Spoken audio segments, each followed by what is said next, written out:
I tried to hold back the tears welling in my eyes, but I couldn't. My heart was too heavy to hold it anymore. I heard Argon and Estelle laughing with so much joy, as Estelle yelled out the word, yes. To Argon, I will marry you, my love. I am ready to be your mate. She accepted his proposal, wrapping her arms around his neck with her lips locking his in split seconds. It was mine and Argon's first anniversary after our wedding. I have been looking forward to this day, to give Argon a gift that would brighten not just our marriage, but his heart for me, and that gift was right in my hand, in form of a hospital report. I am pregnant with my Alpha's first child. He has never looked at me with love since the day I was made his Luna by the late Alpha. His father, Argon, always found fault in every little thing I did and would end up leaving me in tears. But the only day I felt wanted was the night he took my first and made me a woman, and I came with the result of that night, hoping that love I've been craving for so long would finally be given to me when he learns I am expecting his child. But who am I kidding? Estelle, daughter of Alpha Daron, of Redwood Pack and a supermodel in the city, has always been the apple of Argon's eyes. She was, and has always been his first love before I even came into the picture. She was always in Argon's heart, and today being our wedding anniversary, he finally got her to say yes to him. I belong to you alone, Estelle. You are my true mate, Argon confessed, grabbing her by the waist with his lips trailing down her neck. Estelle moaned out with pleasure, burying herself in his grip. The sight of this shattered me deeply. I drew back, meeting the wall next to the room, with my whole body shivering. I felt my lips trembling, tightening my fist around the report in my hold, with tears streaming out from my eyes. Where do I stand, goddess? I sniveled, trying my best to hold back my tears so I won't be heard. All of a sudden, what are you doing here? A voice questioned, causing me to skitter in fear. I turned to the door and saw Argon and Estelle standing there, glaring at me. Were you spying on us, you shameless woman? Estelle groaned, stepping forward to hit me. I drew back to avoid her attack, but Argon pulled her into his arms, calming her temper with a stroke to her head. Honey, I thought you said you were going to get rid of her. What is she still doing in our home? Calm down, my love. You don't have to worry yourself about her. She is a nobody, he said cruelly, caressing his lover's face in my front, with his words striking my broken heart. I lowered my head down to hide the tears streaming out. Are you stupid? I thought I told you not to come anywhere near my room, he questioned harshly, causing my body to tremble. I was afraid to tell him the reason why I was here, but my heart pushed me to speak up. I reminded Argon about our wedding anniversary being today, and that got both of them laughing out hysterically. Wedding anniversary. It seems this fool is still blind to the truth. Tell her, my love, Estelle bragged, lifting her finger to show me the ring Argon had placed on her. Argon boldly shared his proposal to Estelle, and how he is going to make her his Luna. You were only a wolfless burden with no family. You tricked my poor father into pitying you and making you my Luna. But this time, I am going to make things right. Placing Estelle aside, Argon stood forward and said, I, Alpha Argon of Wolfcrest, reject you, Brielle. The moment he said that, I felt a sharp pain in my heart, causing my legs to tremble. I placed my hand on my chest, trying to ease the pain. Argon didn't care. He began laughing with Estelle. I watched how they played with each other lovingly, ignoring my presence. My tears came flowing as I began to cry before them, slowly hiding the report behind my back. Oh, she is crying. Imbecile, Estelle mocked. Argon was never yours, he belongs to. What is that? I heard Estelle question, with my eyes lifting to see what she was talking about. Only for me to see her looking directly at the hand I hid behind my back. That got my heart pounding. It is nothing, I lied, trying to hide the report from them. Estelle, who was curious than ever, rushed up to me and forcefully pulled the report off my hand. No. I tried to take it from her, but Argon stood in my way, shimmering his golden eyes at me. My heart began pounding in fear. Looking directly at Estelle, her face came all swollen with shock, dragging Argon back to her point. What is it? Argon asked, standing beside her. His eyes grew large. Taking the report from Estelle, I could feel my hands shaking with heat, engulfing my whole body. My feet drew back, staring at their stunned faces. Positive. You are pregnant, Argon uttered, dropping his gaze on me. The look in their eyes troubled my racing heart. I couldn't tell if Argon's surprise was that of joy or the opposite. He just stared at me. You were going to hide this from me? He questioned, stepping forward. His tone and temper came all calm, slowly taking away my fear. I watched as he drew away from a shocked Estelle, approaching me. I didn't have the confidence to give him an answer. I just took my steps back, feeling scared, but when his hand came caressing my face, my heart glowed. There was a peaceful look in Argon's eyes that left me staring at him. Could this be a sign from the goddess? Has she finally heard my prayers? But to my greatest surprise, Argon pulled my hair roughly, grabbing my throat. I choked out, grabbing his hands to break free from his clutches. There is no way I am going to allow you bear that thing, he groaned, squeezing tighter. With a few more sways, I managed to pull myself from Argon's hold, running away from him. They both came after me, trying to catch up. I kept running, praying to get away from them. I finally got to the staircase, about to race down when someone pushed me forcefully from behind, sending me tumbling down hard. My body crashed hard to the floor. Unable to move, I slowly lifted my gaze up the stairs and saw Argon and Estelle staring at me, having no remorse over their action. Someone help! She is bleeding! A maid screamed in terror as my eyes came shut. The smell of drugs came streaming into my nose. I felt irritated by it, swaying my head to drive the scent away. Due to the irritation, my eyes came opened instantly. I found myself staring at a different ceiling, unlike the one I was familiar with. Where am I? I uttered, still looking. A beeping sound got my attention. I looked to the side and found myself being attached to a drip with a life support. This is the hospital, I realized, forcing myself to sit up. That is when the door came opened and a doctor stepped in. Oh, Luna, you are awake. How are you feeling? She asked, drawing closer to me. Dr. Nicole, I called, recognizing her. She is the Pack Mansion's doctor. She was the one who texted and revealed my pregnancy to me. She placed her back hand against my forehead and suggested that I lay down for a little while to rest. You had a hard fall and lost some blood. But you'll be fine, just rest, she suggested, slowly laying me down. When I heard what she said about me bleeding, my mind immediately went to the baby in my womb. Worried, I asked, "What about my baby? Is it okay?" Dr. Nicole stared at me with no words.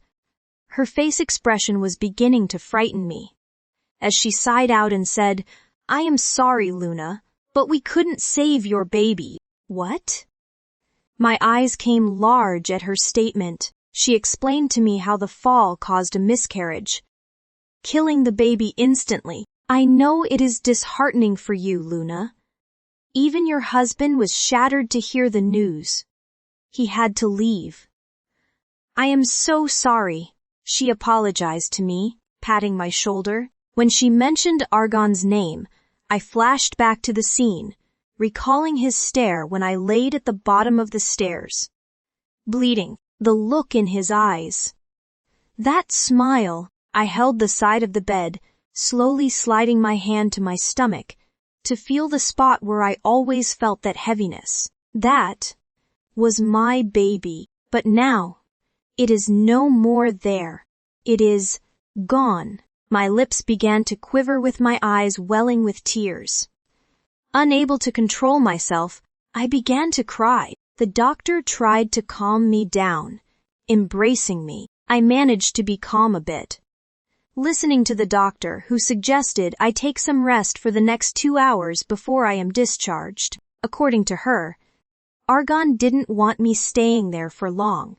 He wanted me home so he could pacify me. You need each other's love to pass through this hard time. Please rest. She soon left me alone to wallow in my pains. I thought about Argon and his father, the late Alpha. Despite being a wolfless orphan, that old man took me in and made me his son's Luna. He made me promise him on his dying bed that I wouldn't leave his son, but make him happy always. Now, in beginning to regret ever agreeing to that promise, I regret it. After resting at the hospital, I was brought back home by one of Argon's guards in one of his car. In my weak state, I made my way into the mansion to meet Argon and Estelle waiting for me. They were both at the entrance, welcoming me back with mockery in their voices, asking about the baby and what the doctor had said. When I said nothing but tried to ignore them, Estelle came out laughing, talking about my dead baby. That bastard got what it deserved, she laughed, clapping her hands. There was a struck in my chest when she insulted my dead child. I wanted to say something back but couldn't. I was just too weak. Take this, Argon said, tossing a paper at my face. That is the divorce papers. Shivers ran down my spine when I heard Argon. I lifted my eyes to look at his face as he told me to sign it before 24 hours. My lawyer will be back for it. Once your time is up, you better not delay, he warned me, grabbing Estelle close as they made their way up the stairs, getting cozy. I held the papers in my hands, staring at it in shock. I opened each pages and saw that Argon had already signed on it. All that was left was mine to finalize the divorce. Heartbroken by this, I ran to my room and locked myself up. I fell to the ground, crying bitterly. After everything, goddess, this is what I get. I sniveled, letting out my tears. With what I've faced in Argon's hands, I decided to please him and leave for good. I took a pen and was set to sign on the pages when something happened. Don't sign those papers, Brielle, a strong maiden-like voice ordered, planting fear in my heart. I got to my feet at once, looking for who had spoken. Who is there? I questioned, shaking in my spot while turning around. The moment my gaze fell on the mirror, I met 2 green eyes darting back at me. I screamed out in fear, stepping away, only to feel something inside of my body rumbling intensely. I fell on my knees, feeling the pain inside of me. It was as if my stomach was about to explode. Just then, a green wavy light came out of me, forming into something mesmerizing before my eyes. I stared at this until I was left in total shock. What I saw left me bewildered. There was a mighty black wolf with green eyes looking directly at me. It gave a smirk and said in its feminine tone, "Don't sign it, Brielle. That is not the way of the Ivies." Its eyes glowed as it grinned at me. I was shaken by the presence of this mighty wolf in my room. The aura coming from it was terrifying. Even the eyes was enough to leave you in horror. But a wolf with green eyes, trembling, I crawled back from this green-eyed beast, scared of what it might do to me if I tried to call out for help. "Who are you?" I questioned, drawing closer to the door. She came out laughing, saying, "So you still haven't guessed it, huh? I literally came out of you and you are asking me such silly question." I came to a stop. On hearing the wolf, her eyes still glowing, swaying her head at my interrogation. "Or did the death of our unborn baby take away your senses as well, Brielle?" "Our unborn baby," I uttered, staring at the beast before me in astonishment. Her grin came large, patiently waiting for my response. And that is when it hit me. "My wolf. You are my wolf. You can call me Bane." She chuckled with satisfaction. I couldn't believe this. I stared at this green-eyed beast in shock, trying to understand how it was possible. "No, you can't be." "I don't have a wolf," I doubted, refusing to believe this. That got her growling in anger. "So who are you going to believe? The words of those idiots that know nothing or your own eyes?" she questioned. I was quiet, looking at my body and reminding myself where she had come out from. "Better believe it, Brielle," Bane said, gaining my attention once more. "You have always had a wolf." "Always?" I picked that word, wondering what she meant by that. That is when Bane revealed to me that she has been inside of me for long. But I couldn't hear her. She has been keeping an eye on me for so long, but didn't know how to communicate with me. Until today. "You finally decided to make your own decision without anyone telling you to do so, and that connected us." She carefully laid on the ground, crossing her paws, and I understood what she meant. Argon's plan to divorce me after all the sacrifices I made drove me to the point of choosing to leave him for good. That same fire was what connected my wolf and I. Now accepting the reality, I went on to ask about Bane's origin. She was nothing like any other wolf I've seen. You either see red, gold, blue, or even yellow. But she is the first wolf I'll meet with green eyes. With delight, Bane revealed our origin. She called me an Ivy, a rare lineage of wolves said to be extinct a long time ago. Ivy wolves are triggered by an iota of rage, and the wolf bearers will fire. That is how Bane was able to reach me after all these while. You kept allowing that fool to use you like his toy. After all the pains in our baby's death, you want to accept his divorce and leave. She scoffed at me, rising to her feet. There is a reason why we are called the Ivies, Brielle. We don't give a damn about who you are or where you are from. Our middle name is Poison. When you hurt us, we exact our revenge and make you suffer. Her eyes lightened with delight, sending chills into my body. What is it going to be then? Do you want to leave Argon to enjoy his life while you wallow in pain, or you show him the real power of an Ivy? She asked, giving me two choices. I didn't know what to choose. I was still overwhelmed by this sudden revelation that I couldn't think straight. I don't know, I said, lifting my gaze at Bane. But she was gone. Comb. My 24 hours was over. Argon and Estelle came knocking on my door, demanding I open for them. I was in bed, lost in my thoughts when they came knocking. I opened the door and was pushed aside by Estelle, who walked into my room in her latest designer dress, demanding for the divorce papers. I hope you have signed it.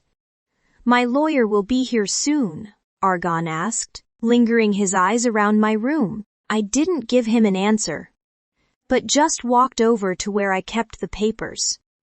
I took it out and brought it before Argon. He immediately dragged it from my hand and opened it. What is this? He questioned in anger, turning the pages to my face. Why haven't you signed the papers? What are you still waiting for? He yelled, tossing the papers at me. Estelle came close, suggesting he throws me out of his home if I won't do as I was told. She still thinks she is the Luna of this mansion. Just kick her out. When I heard Estelle, I responded with my head bowed. That is not the reason. I couldn't bring myself to sign the papers after the promise I made to your father, the late Alpha. I went on to tell Argon about the promise, making a request at once. Please, give me 3 months to complete his last wish. Once I've helped you and your future bride to get married, I'll leave for good, I requested. Lifting my head to look at Argon, he stared at me with his brow lifted in confusion, while Estelle laughed out, a dying wish. You must be mad if you think will. All right then. Argon accepted, shocking Estelle. I'll allow you to stay for 3 months. When you are ready to leave, you will sign these papers and get out. Did I make myself clear? Yes, Alpha, I responded, bowing at him. Argon's decision got Estelle mad. She immediately protested against it, telling him to reject it. But Argon refused. It was my father's last wish. It is her duty to make me happy. In fact, it would be more exciting when everyone sees her handing you your rightful position, Argon said, cheering Estelle's mood. She happily agreed to the decision. Glaring at me, besides, she is a weakling. I bet she won't last a month. Argon mocked me, leaving the room with Estelle. I lifted my eyes, watching them leave. That is when I heard Bane's voice. You've chosen wisely, Brielle. Very good, my request was granted. But my position was taken from me in split seconds. Argon passed a quick notice to every servants in the mansion to stop calling me his Luna. He brought Estelle before them and declared her his true mate and future Luna, telling them about their wedding plans and how he wants everyone to give her all the respect she deserves. How did I know all these? Well, after Argon accepted my request, he came back with 3 guards to remove me from my room. I was taken to a smaller room in the servants' quarters to stay in from now onwards. If you are going to remain under my roof, then you'll have to work with the servants. You are no longer the Luna, he had said coldly, showing me my place. And during his announcement, I was with the servants while he introduced Estelle as his new Luna. The servants had stared at me with sympathy in their eyes. But no one could do anything to change the situation. I was no longer the Alpha's Luna, but his ex-Luna. Immediately, the meeting was over. Estelle called me out from the midst of the servants and ordered me to make her something to eat. I didn't object to the order, but bowed, ready to leave. What was that? Yes, what? She asked, pulling her ear to hear me say the word. Having no choice, I did as she wanted. Yes. Luna Estelle, I addressed to her satisfaction. Good. Now leave my sight, she ordered me, clinging to Argon. Yes, Luna Estelle, I repeated, taking my leave without looking at Argon. I didn't want to look at his face.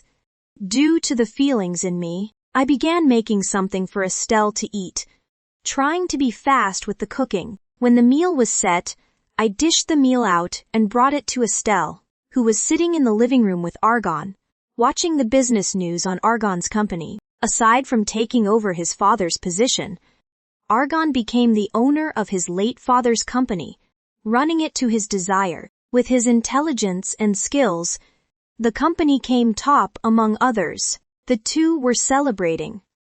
When I served Estelle her meal, she didn't allow me to leave, but ordered me to stand and wait till she was done. I didn't object but obeyed, only for Estelle to spit out the meal in her mouth, crying out for water. I was scared when I saw this, wondering what had happened to her. Before I knew it, Estelle got to her feet and slapped me across the face, leaving me in shock. Are you insane? Do you want to kill me? She roared out. Argon had to stand by her side, asking what the matter was. "What did she put in the food, my love?" he asked, getting furious by the minute. Estelle didn't tell either of us my crime. She just grabbed the food and tossed it on my body. I panicked on feeling the hotness of the meal touch my skin. It burnt me to the point of sweeping it off my body in pain. "Go back in there and make me something better." "You animal, go," she yelled at me, still suffering from the burns. I managed to pack the remaining meal from both the ground and my body, turning around to leave. Just when I stepped out of the living room, my wolf hearing was activated, allowing me to hear Argon asking Estelle, "What was in the meal?" "Nothing, my love." "I only did that to punish her for choosing to stay," she giggled. They both laughed at me, not knowing I was hearing everything they were saying. "She will have no choice but to leave after a few attacks." Estelle shared her plans with Argon. Bitterness engulfed my heart. I tightened my grip to the plate, trying to hide my pains, and just as they planned, Argon and Estelle began to frustrate my stay in the mansion. They didn't give me any breathing space. Argon began to look for fault in every little work I did, and Estelle was always there to back him up. A golden necklace belonging to Estelle went missing, and I was immediately blamed for it. Argon and Estelle were ready to send me out, if not for a maid who stepped out to reveal where she saw Estelle keeping it. "She didn't take it, Alpha. Luna Estelle left it in her purse." "Shut up, who asked you?" Estelle sparked in anger, groaning over their failed plan. "I am sure my Luna didn't keep it there." "Someone must have done it," Argon said, diverting his words at me. I knew what they were doing, but acted like I didn't notice. After going through so much torment from the both of them, I retired to my room, falling on my mat with tears streaming out of my eyes. My heart came grieving, with so much sorrow, unable to stand Argon and Estelle's bullying. I could no longer stand the torment. I was now desperate to get back at them. "I did everything I could to make us happy, but you chose to torment me. The only happiness I had, you killed it. Not anymore. I will not allow you two to play me like a fool. You must pay dearly for your actions." "And that will happen, Brielle," Bane said. Her voice didn't come from within, but behind. I turned back with my teary eyes and met my wolf standing beside the mat. Her green eyes glowed at me as she said, "You will surely get what you want, only if you are ready to allow me take over fully." I sniffed out, sitting at once, pained over the abuses. I accepted. "Think well, Brielle. You will have to give up your sweet nature for this. Are you sure you are ready?" "I am ready. I no longer care about being good, faithful, obedient. What has it given me in return?" I sniveled, holding back the remaining tears. Bane smirked at me. Before I could even ask what needs to be done, she pounced right at me, entering back into my body with full force. I felt my whole body shaking. As I tried to stay strong, I could feel her moving in every part. "Until we are unified fully," Bane's voice rang in me. I lifted my gaze to the mirror at my left and found my eyes glowing green. Instead of feeling scared like before, I felt strong, powerful. In short, I felt good. I was mopping the floor as ordered by Argon. It was one of the hardest and stressful part of the mansion, to be cleaned. He gave me the task to mop it and leave no stains behind, threatening to punish me if he discovered any dirt. The ground was decorated with brown tiles, leaving me wondering how he planned on telling if it was dirty or not.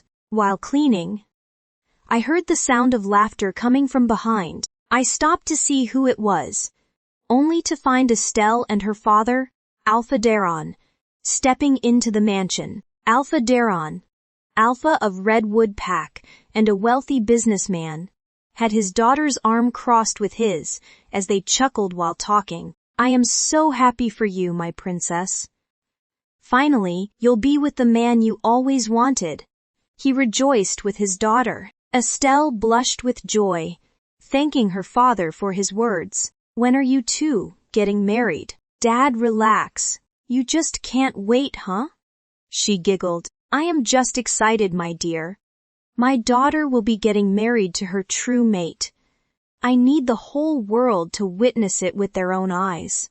He expressed his joy, getting Estelle to laugh at him. The moment they both spotted me cleaning, their mood changed. They were disgusted. Is that not the wolfless brat Argon said he was going to divorce? Alphaderon whispered to his daughter. Yes, she is the one. Why is she still here? I thought Argon sent her away, they whispered to themselves. Not knowing I could hear them, I acted like I was working. They were still talking. She begged Argon to leave her for 3 months to fulfill the late Alpha's last wish.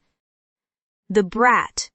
Now she is a servant, Estelle chuckled. Alphaderon chortled with his daughter, mocking me, useless woman.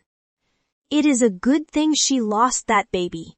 Who knows the kind of problems she would have brought for you and your husband? A good thing indeed, Estelle supported, hearing what they said. Got me squeezing the mop stick tightly. I could feel Bane growling inside of me, desperate to come out. Welcome. Argon's voice came in, subduing my mood. I had to act like I didn't see him, but kept on cleaning. Welcome, Alphaderon. It is so nice to have you here. Same thing, my soon-to-be son-in-law. They both shook hands with jolly. Argon escorts Estelle and Alphaderon into his living room, after asserting his dominance over me first. If I get back and see you are still here, you will be sorry, he sparked, showing off to Estelle's father, and it made the old man pleased. He even ordered for refreshments to serve his guest, which I obeyed. When I came into the living room with the juice, I met them laughing and talking about the wedding plans. I hope my daughter will still have the time for her career. You know she is a supermodel. Her fans would love to see her on the runway after she is married. Alphaderon asked Argon. He chuckled and assured Alphaderon that he would allow Estelle to continue with her career. She is a model. I can't take away her dream. She is loved by all, he said, praising her. Estelle was blushing while burying herself in her father's hold. That is great. I can't wait for you to get married to my daughter. When two great alpha come together as one, the force is unstoppable. Both Alphaderon and Argon laughed, bringing their refreshments. I came closer to serve them. Just as I was about to offer Alphaderon his juice, something tripped my leg, causing the whole juice to pour right on his body. The old man yelled out in anger, trying to wipe off the juice.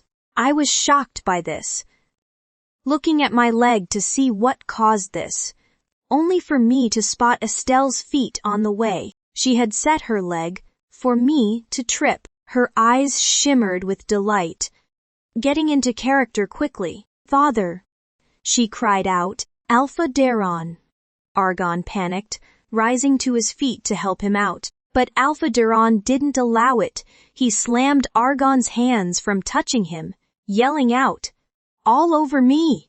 Look at my body. Alphaderon, I am so sorry. Argon kept apologizing. The old man's eyes fell on me, causing me to stare at him in fear. It wasn't me. I didn't. Shut up. You shameless fool, he sparked out, insulting me. I came all silent, lowering my eyes down. I see no reason why you'd keep this woman here, Alpha Argon. How do you intend to keep my daughter happy with her around? He lashed out at Argon, leaving in anger. Estelle gave a fake cry, following her father from behind. Alphaderon, please. Argon tried to follow them, but they left. Just then, he came storming into the living room and straight at me. Argon. I didn't do anything. Wham! His hand landed on my cheek with a heavy slap, sending me to the ground. The moment I fell face flat to the ground, I felt my eyes switch and my body shivering. My eyes fell on my hands, seeing my fingernails growing out long. Is this why you chose to stay? You want to ruin my wedding before the actual day, huh? Argon roared. He kept yelling while I was trying to control Bane. She was mad and wanted to get out. Let me out, Brielle. Bane, I groaned, struggling to hold her back. After a few struggles, I succeeded to keep her down. Guards! Argon called out. 2 guards came in to answer his call. Yes, Alpha, take her to her room and lock her up. She won't be given any food or water until she learns her lesson.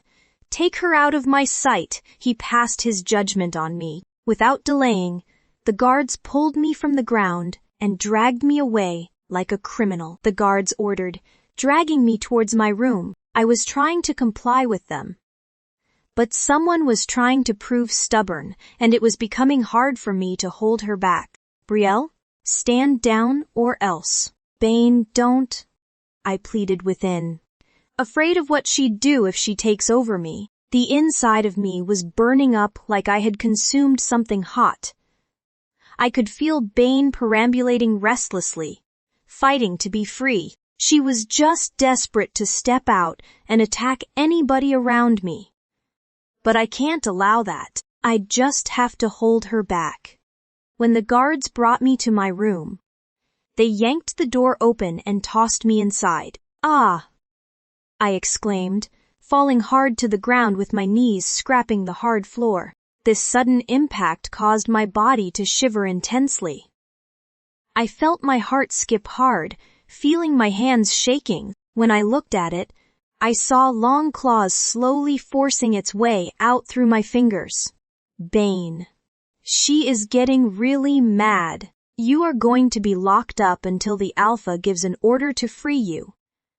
I heard the guard say, followed by the door slamming from behind and the sound of a key dangling from outside. As soon as the footsteps of the guards distanced from my room, I gave out a loud cry, groaning out in pain. Through the mirror in my front, I saw my eyes glowing green and my teeth growing large. A roar escaped my mouth, with a sudden darkness engulfing me. I couldn't tell what happened to me next. All I noticed was that the excruciating pain I was feeling suddenly came at ease. And where am I? I was in total darkness. I couldn't tell my left to my right. You shouldn't have held me back, Brielle. I heard Bane groaning. When I lifted my eyes in the darkness I was in, I was stunned by what I saw. Bane. She has taken over my body. I could see her reflection through the mirror. A mighty wolf standing firm, looking all raged while moving around with those terrifying green eyes. I was in her body, almost like a shield or an armor. I could only see what was happening outside through her eyes, understanding how a wolf shares body with their host. So this is where she stays, I uttered, lifting my eyes to have a look around, but all I could see was darkness. Suddenly, I heard Bane grouch in anger. She is still mad over the fact that I didn't allow her to bounce out and attack Argon. When I looked through her eyes, Bane was making her way to the door, furiously. Bane. What are you doing, ending the story of that rat? She growled. What? Bane, don't. I objected, finding that idea bad. What if they see her and attack her? There are so many guards in this mansion. And Argon. He is a powerful wolf, an alpha for that matter. He might easily bring Bane down, along with me. I can't allow Bane to do this. Before I could voice out and stop my wolf from doing anything stupid, Bane came to a stop by herself. She just stood, staring at the door, puffing out deeply. "Bane, are you okay?" I asked, wondering why she didn't go ahead with her plan. That is when I heard her chuckling. It echoed in the darkness I was in, sending some kind of terrifying wave into me. "You are right, Brielle. I won't attack. There are a lot of guards in this place, and we don't want that alpha stopping us," she said, leaving me surprised. She heard me? Who am I kidding? Of course she'll hear me. She is my wolf. We're unified after all. Bane retraced her step to the mat I always lay on. The moment she laid down to relax, I felt myself being pulled out from the darkness in a flash. When my eyes came open, I found myself out of Bane, laying on the mat naked. Bane has finally calmed down, leaving me relieved. For now, let them have all the fun they want. Bane voiced within me, they won't know what hit them very soon.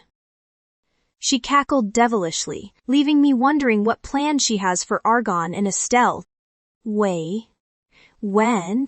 the night was here, I laid on the mat, squirming in pains. I haven't eaten anything since morning, and it was beginning to affect me badly. My stomach has been growling since then, leaving me munching on my own dress instead. The only thing I could rely on was the water rushing from the small bathroom in here. I could still drink that, but what am I going to eat? Flashes of the past came to me. This was the time the late Alpha was still alive. He would make sure I was treated like his daughter, giving me whatever I wanted, and Argon couldn't stand against his father's wish. But when the Alpha died, Argon was bent on making my life miserable. I became a punching bag instead of his Luna. He didn't show me any respect. One bit. If not for Bane's suggestion, I would have signed that divorce paper and left this place for good. I am not needed in this place, I told myself, curling on the mat. Just then, I felt the presence of another wolf outside my room. The aura was weak, yet it was engulfing my nostrils. The moment I turned over to look at the door, Luna, can you hear me?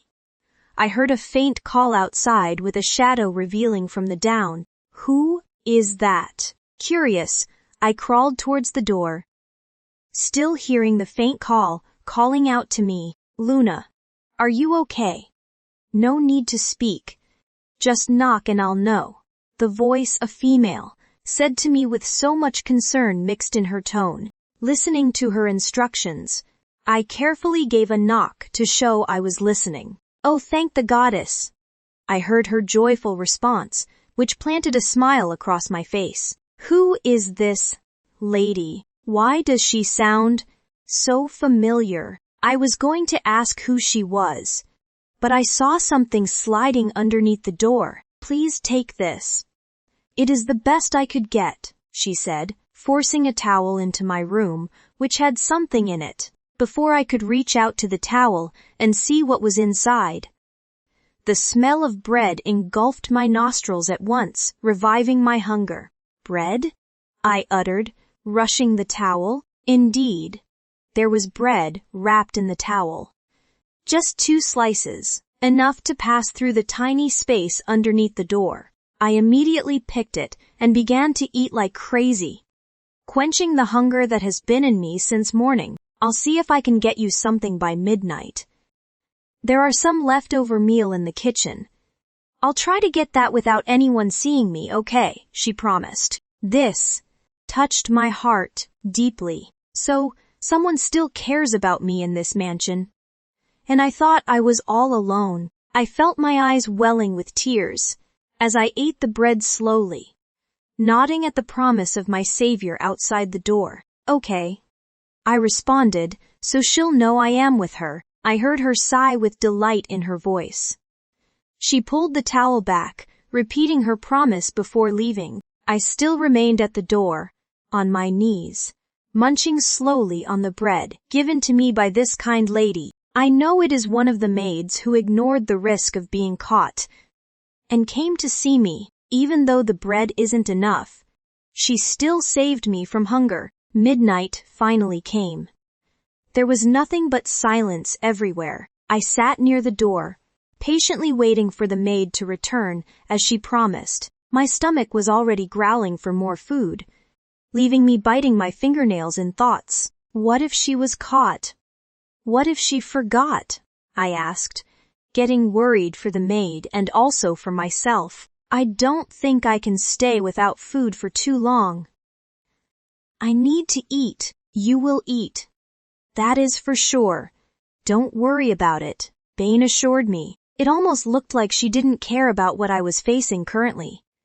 She was just relaxed herself inside of me, assuring me that I'd eat. At this point, I was beginning to lose my hope in the maid ever returning. She is not coming back, I sighed, crawling away from the door. Just then, the familiar weak smell from earlier came streaming into my nose. It is her. Quickly, I rushed back to the door and saw a shadow below. That is when her voice came in like the last time. Luna, are you awake? Yes, I am, I whispered back, getting excited, but my whole excitement came crashing when the maid revealed to me.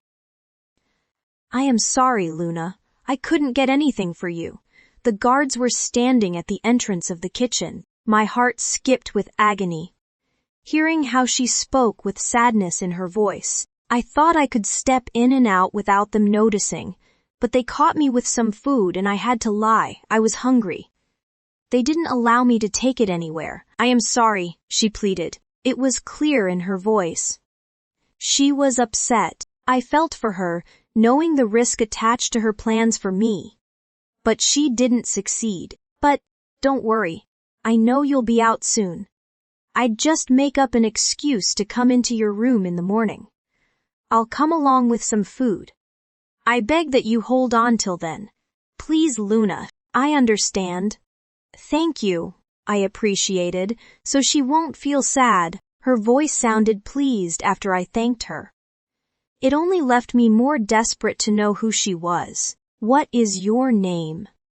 I asked. Tania, my name is Tania, she answered. Tania, I uttered, recognizing her. She is the same maid who defended me when Estelle tried to frame me for stealing her golden necklace, which was never stolen in the first place. It is you. I didn't get the chance to thank you the other time. Thank you, I said, hearing Tania giggling outside. It brought peace to my heart, knowing I have someone to stand by my side. Tania and I had a little talk, brightening our mood. She then comforted me, making a vow I never expected from anyone. The Alpha and the others might have rejected you, but I haven't. I recognize you only as my Luna, not Estelle. I, Tania, vow to serve you only Luna Brielle. You are still my Luna. You have my word, she promised. This gave me some kind of strength I never had. I smiled and appreciated her for supporting me, but our moment was ruined when the voice of a guard came yelling out. Hey, who is there? Luna. I have to go. Tania panicked and ran off. I was all alone again. But this time, I didn't feel it. I got to my feet and walked towards the small window, thinking about Argon and Estelle. 3 months. In this 3 months there will be a lot of changes done. I'll make you two regret ever crossing paths with me, I promised. Argon. No, I will not listen. Alpha Daron sparked at both Estelle and I. It has been 2 days since that incident, and he has refused to listen to my apology. I have tried so many ways to get him to accept my plea. I even bought him gifts that suits his taste as an alpha. But he still rejected it, showing how mad he was over what that foolish Brielle did. Daddy, please. How long are you going to be mad at Argon? You know it wasn't his fault. It was that wolfless and worthless ex of his, Estelle said, begging on my behalf. I also joined her, blaming Brielle for what had happened. Alpha Daron. You have every right to be mad at me. What happened shouldn't have occurred if I had placed that vile woman in her place. But as we speak, she is serving her punishment, I said, hoping he would be pleased about it. And yes, he was, where he sat on his couch with his arms crossed. Alpha Daron showed a sign of pleasure, asking me, "She is being punished." "Yes, she is," I nodded, having a good feeling towards his response. "I hope it is a punishment worth deserving for her nonsense. The perfect one." I had her locked up for 2 days without any food to eat. That way she'll learn her lesson. I shared with them, letting out a curve to the side. And just as I wanted, Alpha Daron smiled out widely. "That is better. Now I can forgive you," he said, accepting my apology. I felt relieved at last. I've been trying to get him to hear me out for 2 good days. But I am happy that it is all fine now. All I had to do was tell him about Brielle's punishment and win my future father-in-law's heart again. "It was never your fault, Alpha Argon. That woman had no respect. She is a weakling, yet she has forgotten her manners." "Rubbish," he chuckled, patting my hand. I was standing close to him, since he was sitting down on his couch. Alpha Daron pulled a happy Estelle to sit with him, wrapping his arm around her. "I am sorry, my girl. You know how Daddy gets when his authority is being insulted by someone of no class." "I know, Daddy," Estelle said, hugging him back. She gave me a secret look, sending an air kiss to me. I would have caught it like I always do when we're together playing love. But as an alpha before another alpha who is her father, I need to be moderate. But that doesn't mean I won't respond to her kiss. I smiled at her, giving her a wink. "Now listen here, Argon," Alpha Daron said, gaining my attention. I immediately looked at him and saw him staring out to nothing while petting his daughter. "I don't know how long you want that woman to stay in your home, but I advise you drive her out as soon as possible. I can't allow my daughter to stay around such a person. Who knows what she'd do to Estelle?" Alpha Daron said, expressing his detest for Brielle. I nodded at him, assuring him that she'd leave soon. "Trust me. She won't last long in that mansion. She thinks she can stay there for 3 months and I'll allow it. I'll make her beg for freedom with her own mouth." I bragged before Alpha Daron. He seemed to be pleased with my confidence, showing his belief in me. "That mansion belongs to only you and Estelle. I won't allow a third wheel to settle in your relationship.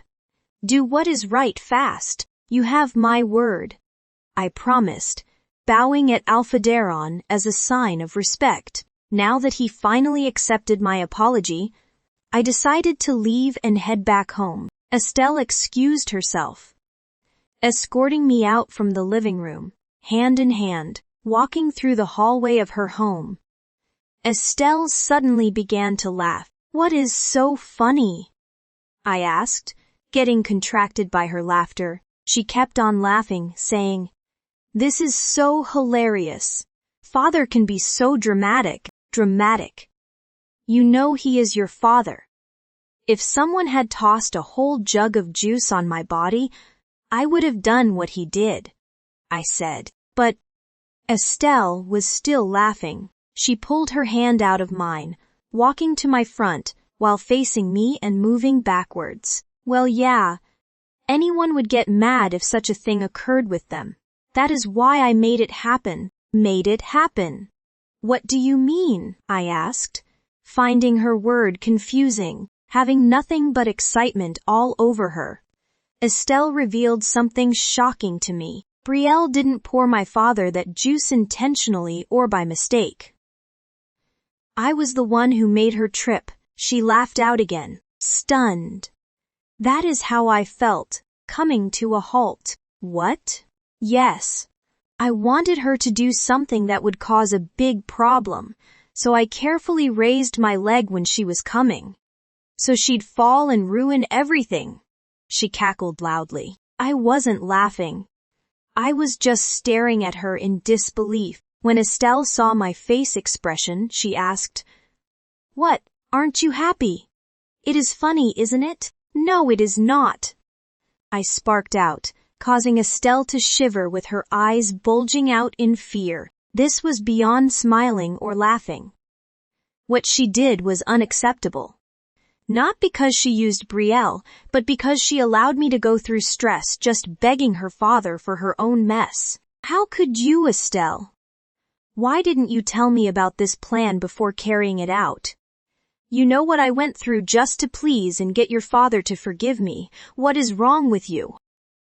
I was mad at her, my voice echoing around, leaving Estelle scared. She had to pull closer to me, begging that I keep my voice down. "Argon, I am sorry. I thought you'd be happy when I tell you about it. I really didn't plan for you to go through all those stress. My love, forgive me," she begged, burying herself on my chest.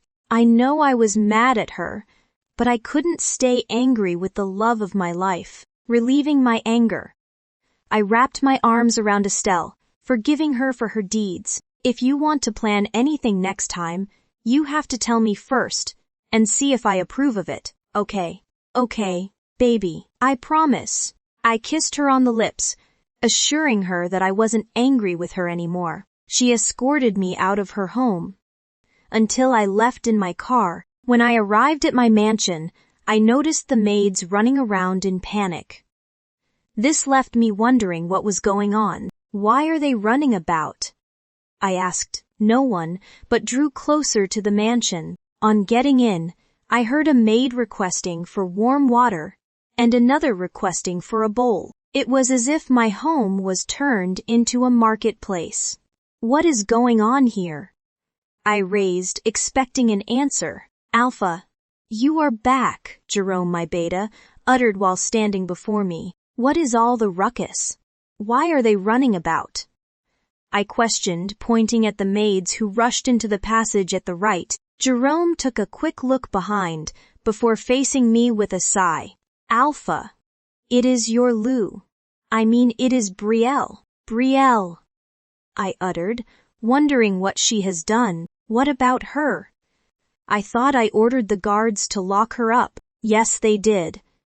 But she was found unconscious when a maid went to check up on her." "What?" My heart skittered on hearing that. "Brielle is unconscious." Jerome goes on to reveal that he called the doctor over to attend to her, saying she is in the room with her. This left me feeling uncomfortable. Could she have fainted because of the punishment? I asked myself, recalling Estelle's confession. What kind of a question am I asking? She hasn't eaten anything for 2 days. Who won't faint from that? Suddenly, a maid came over to inform us that Brielle had woken, and the doctor wanted to see me. My body shivered uncomfortably as I dragged my feet to go and see her. When I arrived at the room I moved Brielle to, I met her laying her head on a maid where she stayed on a dirty mat, looking all weak. The doctor sat next to her on a chair, with other maids assisting her, before directing her attention on me when I came in. "Alpha Argon, it is good that you are here," the doctor said, rising to her feet. Brielle's eyes fell on me in her weak state, staring at me. I immediately took mine off her, so I won't stare back. "Dr. Nicole, it is nice to see you again," I said, shaking hands with her. "Can we talk privately?" she suggested, and I agreed, wondering what she wants to say. When we were outside, Dr. Nicole asked, "Alpha, why is your wife on the floor? What happened to your room?" This question came unexpectedly. It didn't occur to me that someone outside would ask such question when they see their Luna in a small room on a dirty mat. How was I supposed to know she was coming? I couldn't answer the doctor's question. And she just assumed, was it her request? Is it because of her loss? Yes. She wanted to be alone. Dr. Nicole sighed and said, "Alpha, I know you and your wife are still going through the loss of your child, but just try to support each other over the loss of that thing. Who cares? I discovered Brielle has not been eating, and that can be dangerous for her. She had a miscarriage and needs to get her full strength back. Please watch over her and make sure she doesn't stress herself in any way.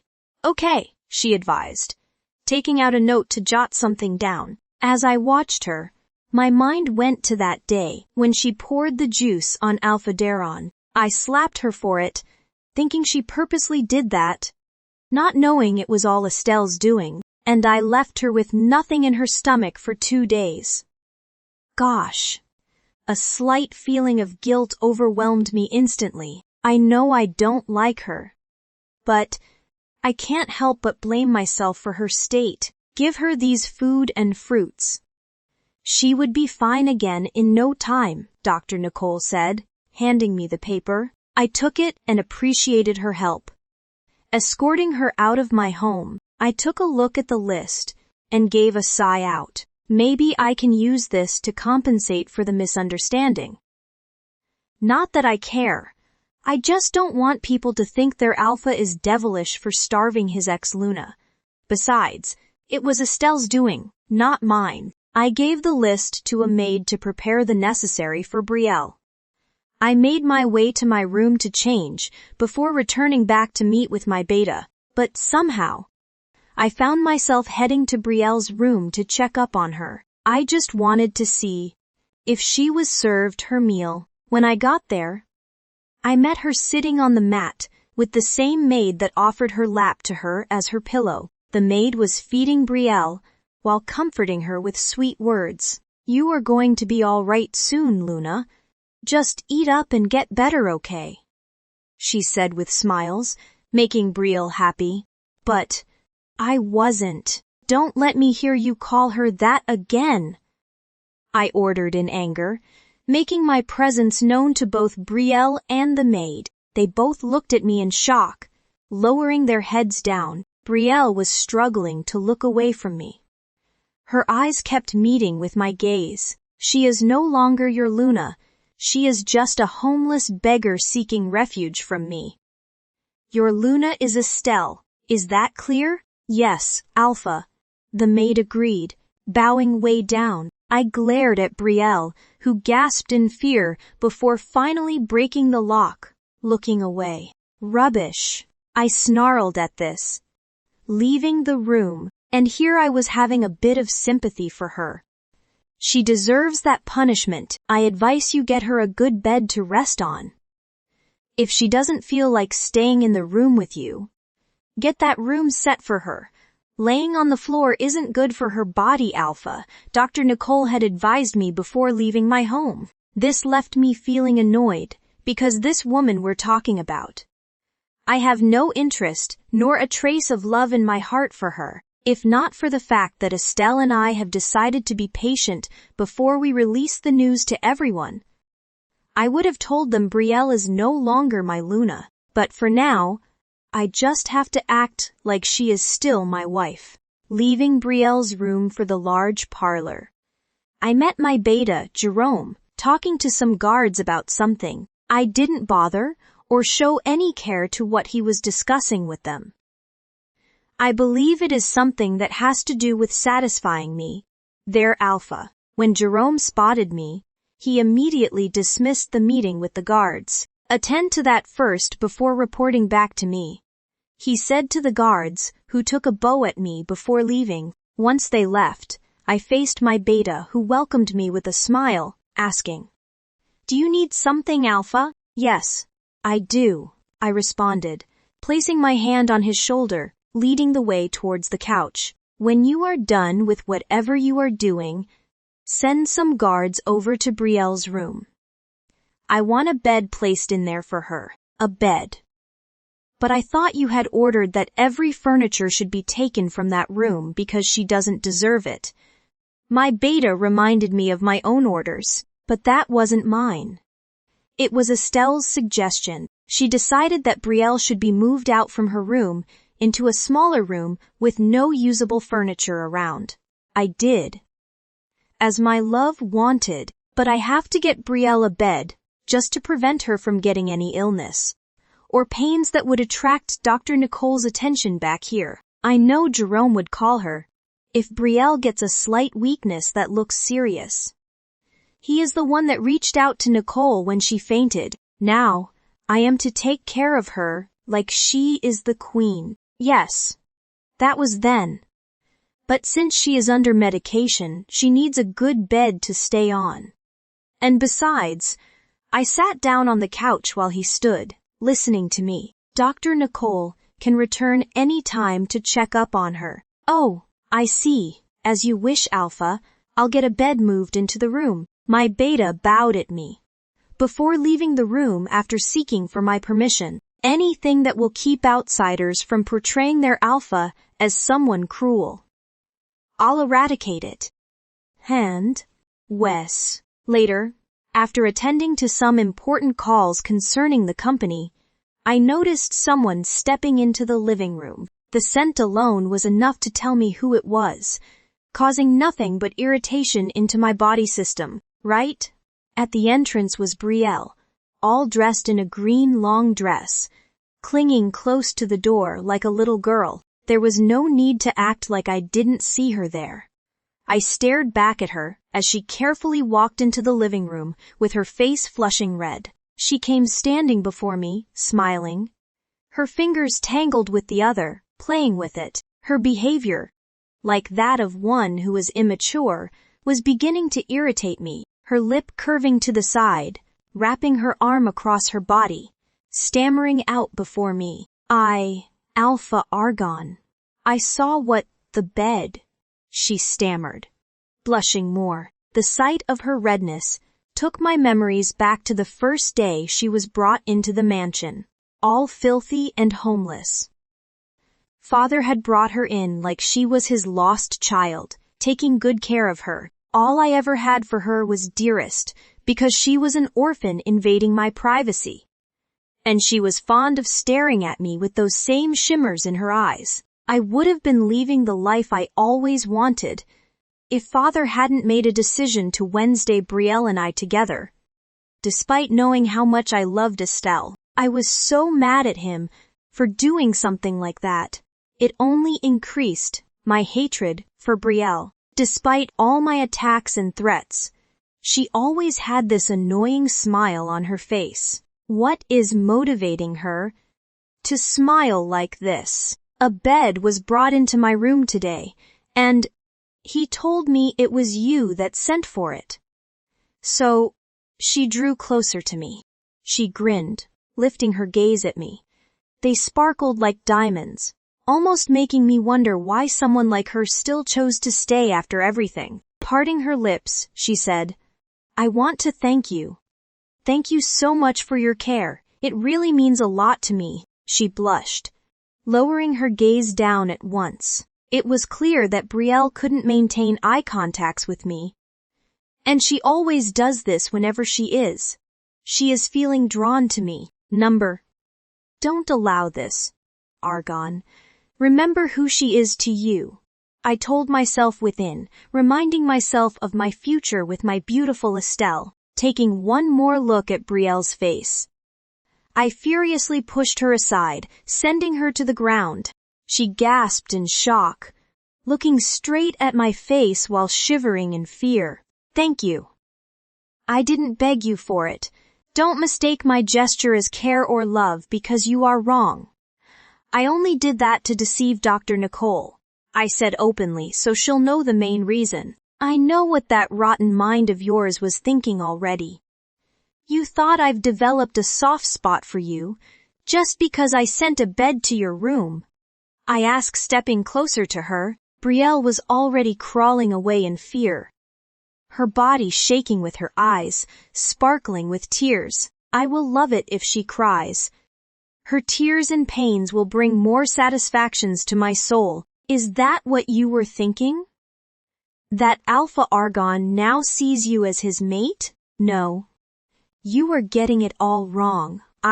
Before she could speak, I grabbed her by the neck, lifting her in the air. Brielle gasped, in fear, choking under my hold while struggling with my hands. I shimmered my eyes at her, tightening my grip around her neck. You don't know how much I despise you for coming into my life.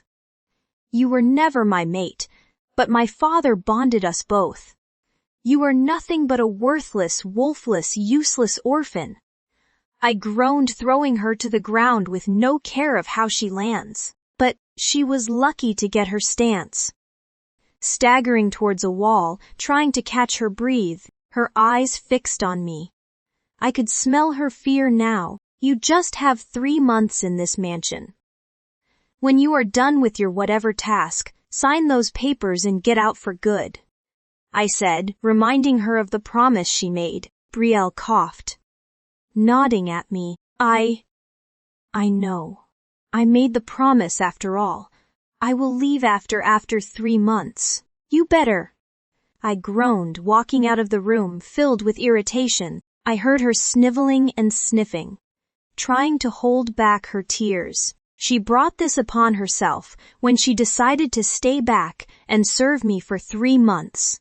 I will make her life a living hell, that she can't even stay for a month. Towards the evening, Jerome and I were settling the finance documents from the company and checking for any errors. As we were working on this, my study room came flying open with a loud slam, causing both Jerome and I to turn around and look, only for us to see my beloved Estelle, looking right at me with shock all over her face. Estelle, you are here. You didn't tell me you were coming, I said, turning over to face me. Instead of greeting me in her usual manner, Estelle sparked out. What is this that I am hearing, Argon? What are you talking about?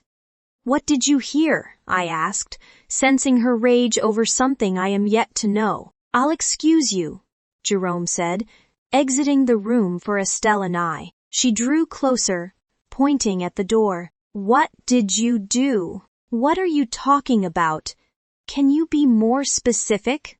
I asked, unable to understand her anger. That is when she blurted out. I am talking about that brat that is still in your home. Your ex-wife. Why did you give her a bed to sleep on? She found out about it. How did you know? I asked, lifting my brow at her in surprise. Estelle groaned at me and said, grabbing my shirt, how I got to know doesn't matter, Argon. I want to know why you gave her a bed to sleep on. Are you developing some kind of sympathy toward her? She gasped, stepping away from me. That only got me laughing at her. You are hilarious, Estelle. Me? Develop a soft spot for that woman? Hell no. Then why did you give her a bed to sleep on? I thought we made it clear that she won't use anything from this mansion. She can't use any of your property. Estelle was furious, getting all red over Brielle's matter, and I don't like seeing my woman all stressed out. To show my love for her, I pulled Estelle into my arms for an embrace, explaining what had happened. I don't want Dr. Nicole telling people outside that I am being cruel towards her. I had to make it look like it was all Brielle's doing, I said, caressing her face. The mattress is just there temporarily. Once I am sure Dr. Nicole won't be returning, then it is back to the mat for her. So, if someone else comes over to visit, is this how you'll be acting? Pretending you care about that brat? Estelle dimmed her eyes at me, but she was making a point there. Argon, don't delay any further. Let the whole world know about us once and for all. I am tired of staying in the secret. You have already signed the divorce papers. Let everyone know about us. It won't be that easy, Estelle. As long as Brielle hasn't signed those papers, we can't be together yet. What would the elders say when they hear I am with you? You're Luna. She picked that statement, showing her detest for it. I immediately apologized, correcting my statement. She is not my Luna. You are. I hugged her more, so she won't feel worried. Finally, her anger came subsidizing. Estelle hummed out with a cunning smile, suggesting that I follow her. To where? I asked. You'll see, she winked, giggling. Estelle took hold of my hand and led me out of the room. I just followed her like she controls me, only to find ourselves outside Brielle's room. Why are we here? I asked, developing discomfort over this. I didn't want to look at Brielle's face after passing my warning to her. Her face only reminds me of the past. Let's just say hello. After all, we own the room she is leaving in, Estelle said, smiling at me. She took hold of the doorknob and opened it. When she swung the door open, we found Brielle and that maid of hers together. That maid? Again. They both sat on the bed, staring at Estelle and I in shock. The sight of this maid with Brielle annoyed me. Is this your place of duty? I questioned with anger in my voice. The maid came off the bed quickly. Bowing at Estelle and I, Brielle just dragged herself to the edge, looking scared. My apology, Alpha. I just came to check up on Luna. Luna what? Estelle sparked at the maid for calling Brielle the Luna. She is not your Luna. I am, she yelled out. I saw how both Brielle and the maid shivered at Estelle's voice. Who did they think they are? I am sorry, Miss Estelle. It is Luna to you. I am your Luna, Estelle roared, getting angry. She is not your Luna. I am your Luna, so correct yourself, Estelle ordered the maid, expecting a response. But she didn't. She just took a look at Brielle, then back at Estelle, saying, I am sorry, but what? I questioned. That is when this maid dared to stand her ground and say, I can't do that. Alpha, I still recognize Luna Brielle as my Luna. Excuse me. Estelle and I chorused. Tania spoke back to Argon and Estelle. She has no fear over them. I was marveled by her confidence in standing up to both of them. She didn't look scared one bit. I like her.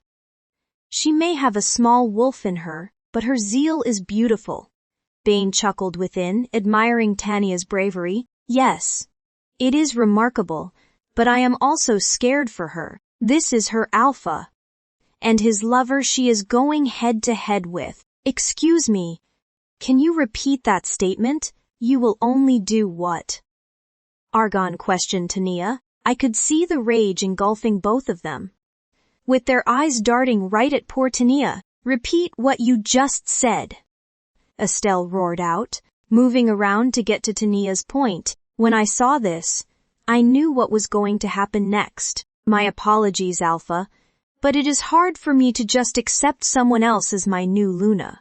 Luna Brielle is the only. Shut up, Estelle yelled, raising her hand. The moment I saw this, I grabbed Tania's hand and pulled her back. This swift move was able to protect Tania from being struck by Estelle. But not me. When I dragged Tania back, Estelle's hand came landing on my face instead, sending my head swaying to the side. Luna! Tania exclaimed in shock while Estelle, her eyes were filled with pleasure on seeing that she had slapped me instead of Tania. She grinned at me and said, Perfect. The scapegoat that has been filling the head of my helpers, making them think she is still the Luna, has received the slap she deserves. My hand slowly reached for my cheek, in which she had struck, feeling her handprint. It was aching a bit, but not the way my heart was beating with anger over what Estelle began to say. A bloody runt like yourself think you are still the Luna. My Alpha has already divorced you from his life, yet you are poisoning all these foolish servants like this animal behind you into seeing you as their queen. You were nothing but a mistake to my Argon. A mistake, she yelled at me, pushing me back. I staggered, but was supported by Tania, who immediately held me. You had the chance to leave, but you chose to stay and fulfill a silly promise.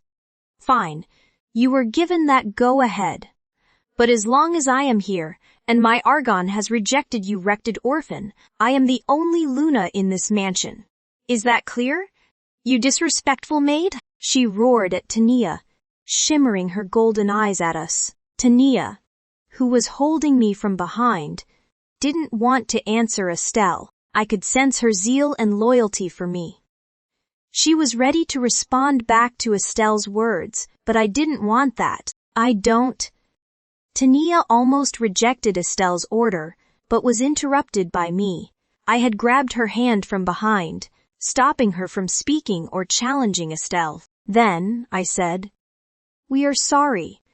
Tania won't repeat that again. She is just trying to adapt to the changes." "Changes my foot," Estelle scoffed, crossing her arms. Argon came forward, wrapping his arm around Estelle, with those scary eyes of his falling on me. But funny enough, they no longer terrified me like then. It is almost like the fear of before were gone. From now on, I don't want to see you with her. If I ever spot you with this woman, that very day will be your last. Is that clear? Argon threatened Tania. But, is that clear? Argon repeated loudly. Tania signed, looking at me with sadness in her eyes. She didn't want to agree to it, but I didn't want her getting into any trouble or losing her job. Stylishly, I signaled her to obey and let it be, and just like that, Tania listened. She bowed at Argon, apologizing to him for her behavior. "I won't repeat this mistake again." "Get out of here now!" Argon roared at Tania. I tapped her from behind so she'd do as he had said. Tania left the room hurriedly, taking a quick glance at me from the entrance of the room before she left. Now, I was all alone with Argon and Estelle, the power couple.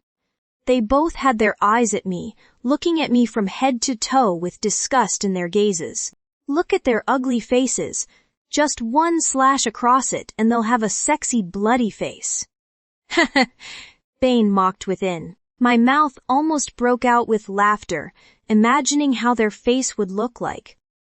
All bloody and fleshy, but these two were busy insulting me. Mostly Estelle. "You are teaching my servants how to disrespect me in my own home." Argon groaned, blaming me for the insult he received from Tania. "Do this, my love," Estelle said, bringing up a suggestion. "Any servant that we get calling her their Luna will not only lose their job but be banished from this pack. That way they will all respect us. Seems that is what I'll do. Then maybe that goat Tay calls herself Tania will finally learn her lesson." Argon supported Estelle, dimming his eyes at me. I didn't like this idea one bit. Even though I don't have a say, since in no longer his Luna, I am going to make sure Tabia isn't banished. She is the only friend I have. Remember your place, you servant. You are no longer the Luna.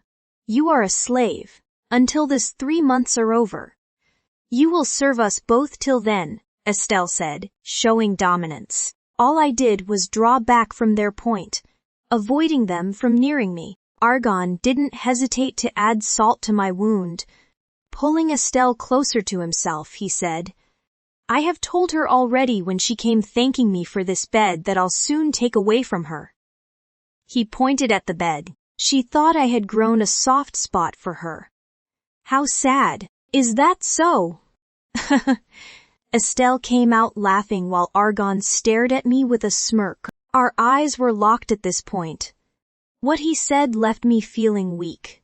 I clenched to my dress, breaking the lock instantly with my head turning left. I could no longer look into those eyes.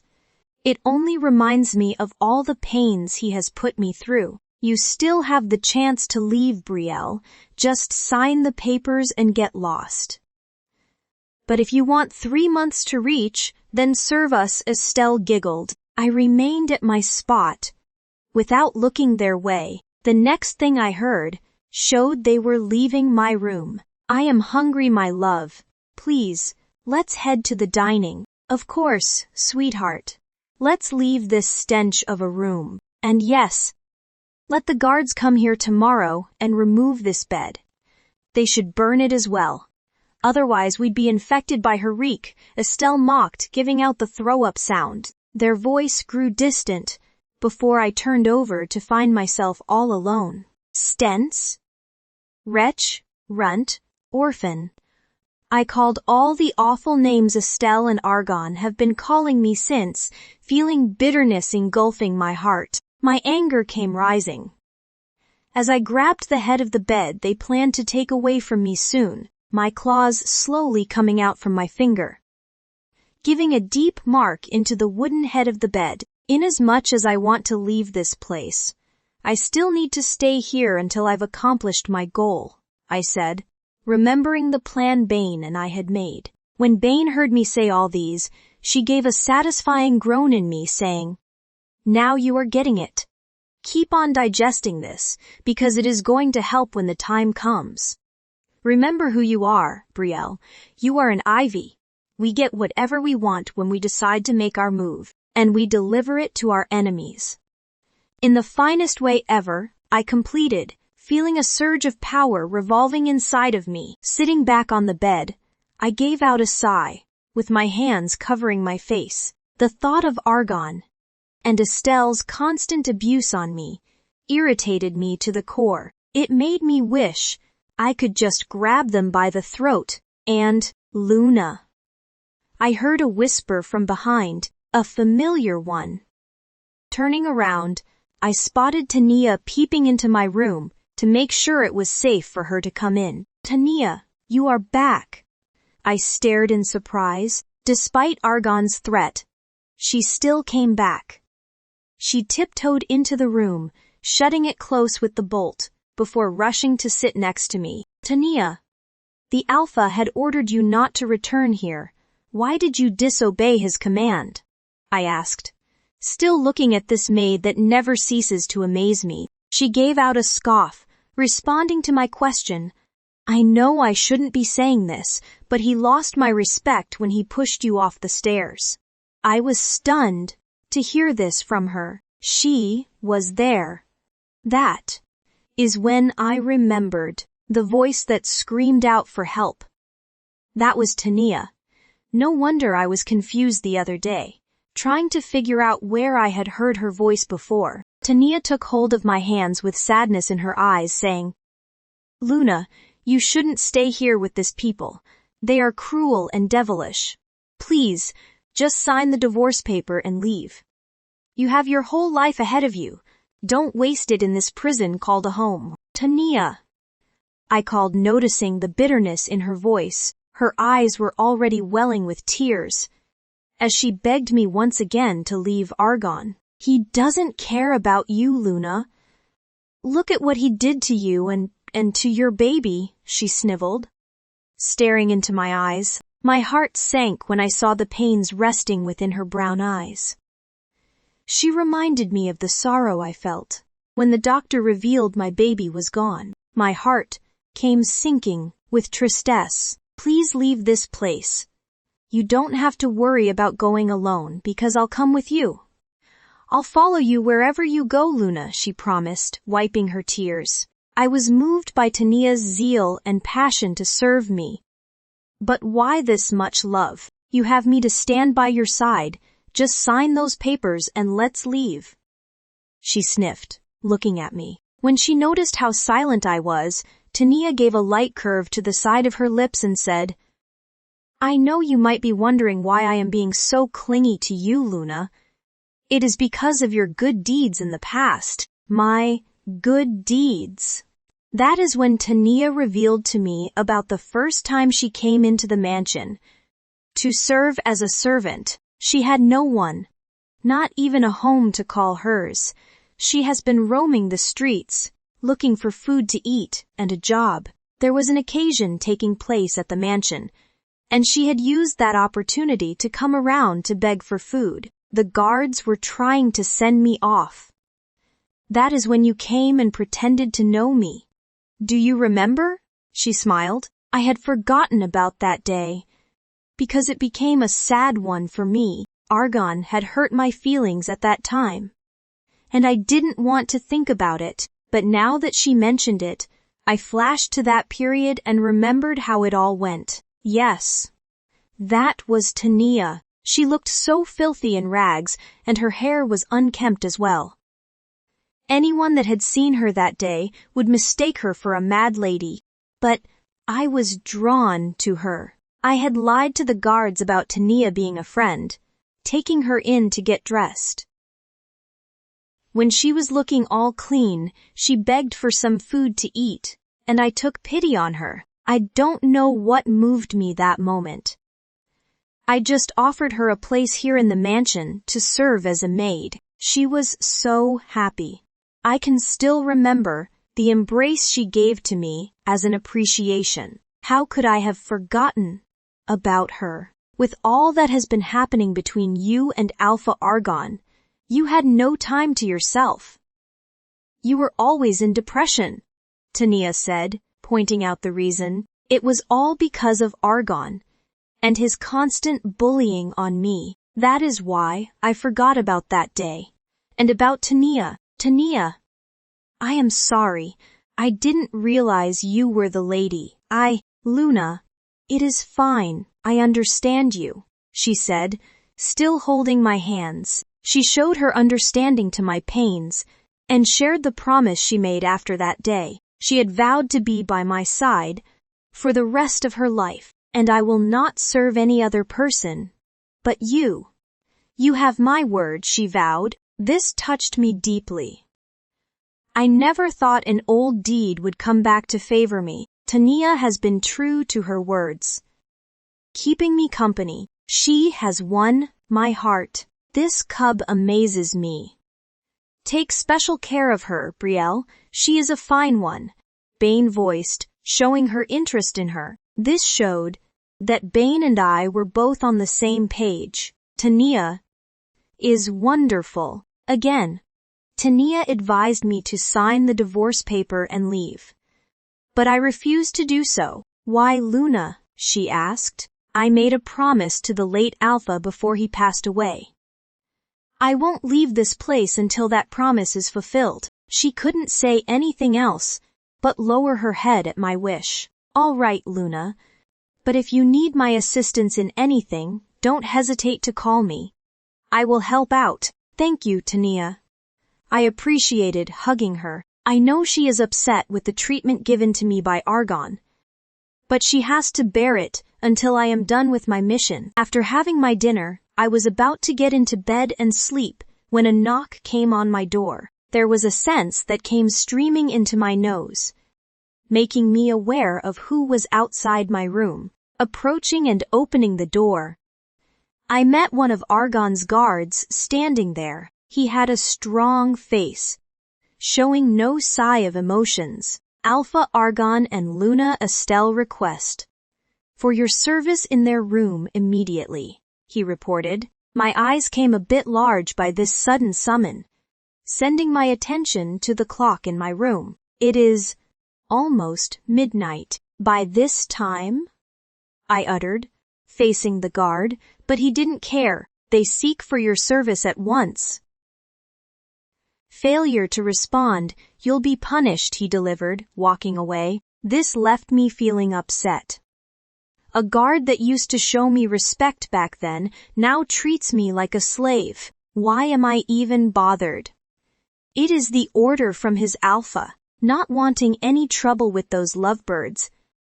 I left my room and went to meet them in theirs. When I got there, I found the bedroom decorated with sparkling red and white lights, with a small table holding a bottle of wine and 2 glasses.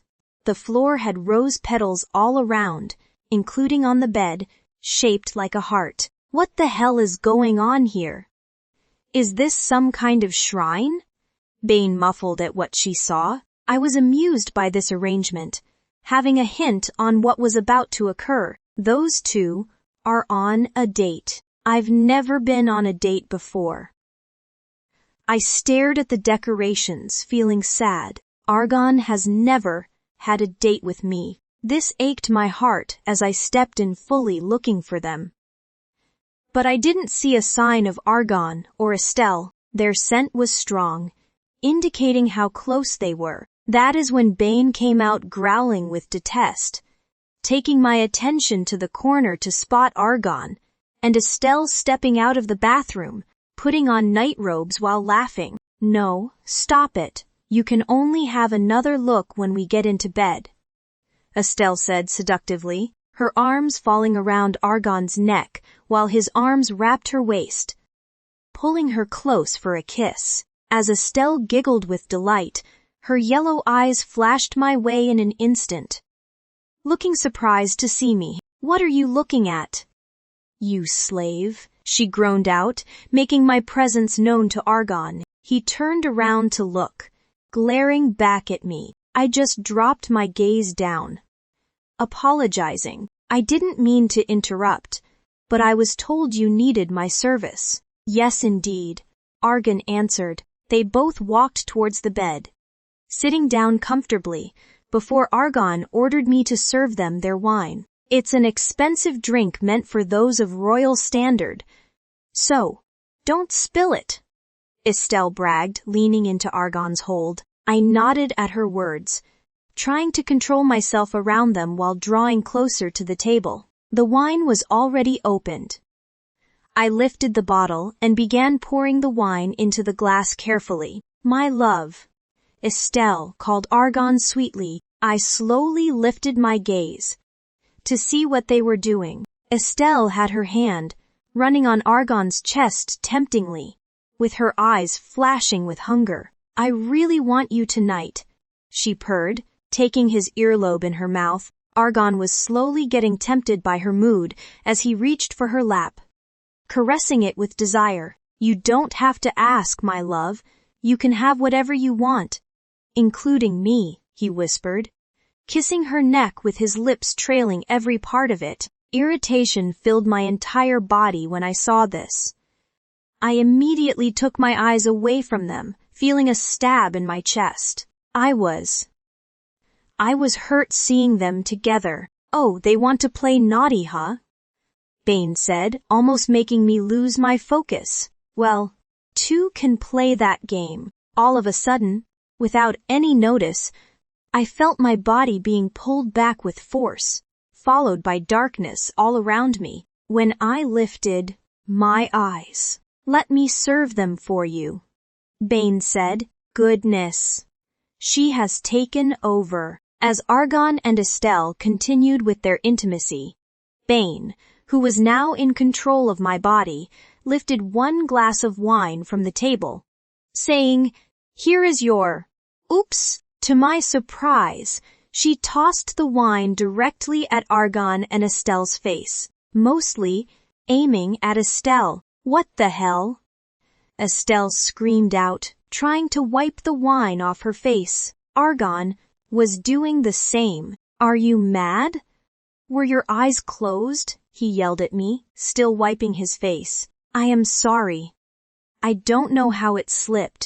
Wait, let me grab a..." Whoops! Again, she pushed the table with her leg, causing the bottle to turn over, pouring directly on Estelle's white robe. Estelle screamed out, rising to her feet in anger. "I am sorry." Bane kept apologizing, pretending to be scared.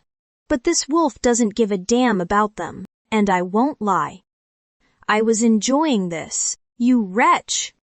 Estelle groaned, kicking the table aside. She came up to me and swooshed her hand for a slap, but to her greatest surprise, Bane caught her hand, leaving Estelle stunned by this. How dare you?" she yelled, trying to pull her hand back, but Bane didn't allow it. I said, "I was sorry. Were you deaf?" Bane delivered a nasty glare at Estelle, shocking her. I could feel her grip go tight around Estelle's wrist. This surprised Estelle, who quickly pulled her hand away, stepping back from Bane's point. Her eyes, they no longer shimmered yellow, but showed her fear written within. "Brielle!" Argon roared out from the right. When Bane turned to face him, she was given a push to the wall by Argon, causing Bane to hit her back roughly. And when he did that, I felt my whole body heating up. I could feel rage, but it wasn't mine. This was Bane's. Bane, I called, noticing that my wolf was getting mad over Argon's action. And I don't want that. Not now. How dare you? You have no right to speak to my Luna in that tone, Argon shouted, failing to see what was about to happen. The heat was getting intense, and I knew I had to do something before it was too late. Bane, don't do it. Bane, control yourself, I yelled, trying to get her to stay strong. Suddenly, Bane roared out loudly. The moment she did that, I was pulled back into my body. She had switched places before she came exploding. Oh, thank you, goddess. I was feeling relieved about this, only to see Argon and Estelle staring at me in a strange way. Why? Are they surprised? Did you just roar at me? Argon questioned, lifting his brow. Wait, did they hear when Bane screamed? I shivered in fear, staring back at them. They looked mad, mistaking Bane's roar as an act of disrespect. I gave you an order to apologize to your Luna, and you screamed. No, it wasn't. I stammered, thinking of what to do. Estelle, who was raged over what Bane did, ordered Argon to punish me. She even dared to hold my hand. Just punish her, Estelle suggested, and Argon agreed to his lover's wish. He walked up to me and grabbed my arm, tossing me at Estelle's feet. Apologize to her, this instant, he commanded. I lifted my eyes to Estelle, who was standing before me. She gave out a smirk, sticking her feet to my face. You heard the alpha. Apologize to your Luna, she ordered, lifting my chin with her feet. The audacity, Brielle, chop off that stinky feet. Bane roared within. With the way they were treating me, I decided not to give in to their wish. Instead, I screamed, falling to the ground with my arms wrapping my stomach, faking pains in my abdomen. This shivered Argon and Estelle, who couldn't understand what was happening to me. Brielle, Argon called, drawing closer to me. What is wrong with you? He questioned, trying to get me to my feet. But I kept on squabbling and crying, acting like one in pain. She is faking it. Don't believe her, Estelle claimed, trying to get Argon to ignore me. But to her shame and my surprise, Argon lifted me off the floor and into his arms, racing out of the room. This stunned me. He actually bought it. Just ignore me. I was stunned by Argon's action. He just neglected my words and took that wretch in his hold. Is he blind? Can't he see that Brielle is pretending to be in pains? I would know because I have done something like this before. To Argon just to get him to come and stay with me. Brielle is lying. I watched Argon as he dashed out of the room with Brielle in his arms. He went with wolf speed, leaving me behind. His action left me mad. Tonight was meant to be for us with no disturbance, but that wolfless woman ruined it with her presence. And Argon, he can't be serious. I groaned, going after him. Argon came calling out to his beta and the servants for assistance, while heading for Brielle's room. Alpha, what happened to her? Jerome asked when he saw Argon racing through the pathway with a groaning Brielle in his hold. She kept making that annoying sound, getting my Argon worried. Can't he see that she is pretending? I don't know. She just started screaming, Argon shared with Jerome, who followed him from behind. I was also following. But slowly, I just watched how all the servants were racing like maniacs, just because of Brielle. It annoyed me deeply. When Argon got to the room, Beta Jerome immediately asked for Brielle's medicine, prescribed by Dr. Nicole. Where did she keep it? He asked, hovering his eyes around to see if he could spot it. Argon had to drop Brielle down in bed to join his beta, while I leaned close to the door feeling sorry for my darling Alpha. He will be so mad if he discovers that this runt was only pretending to escape his order. I stared at Brielle, who cuddled herself in bed, holding her abdomen. Just as they were searching, someone suddenly came dashing into the room, pushing me aside roughly. My heart skipped in shock as I staggered and quickly got my stance. "Who is that fool?" I roared out, turning to look. "I am sorry. You." I glared, recognizing the animal that almost pushed me to the floor. It is that same maid that disrespected me for Brielle. How dare she? I was ready to pour out my rage on her when Argon came yelling out, "Where is her medicines?" "I know where it is, Alpha," the annoying maid answered, rushing to the mirror. She pulled out a wrapper from behind, opening it to reveal what was inside. Brielle's medication.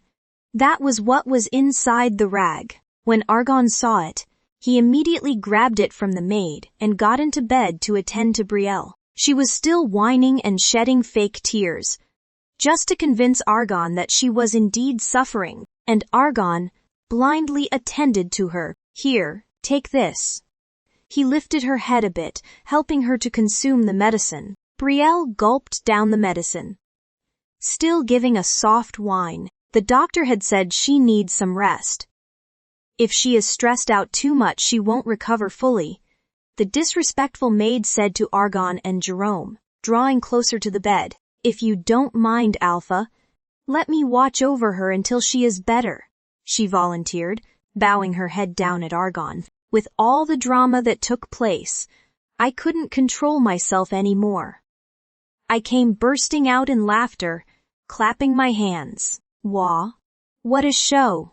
You really are good, Brielle," I laughed, stepping fully into the room. "Estelle, what are you talking about?" Argon questioned, carefully stepping off the bed. I rolled my eyes at his silliness, saying, "I still can't believe you, Argon.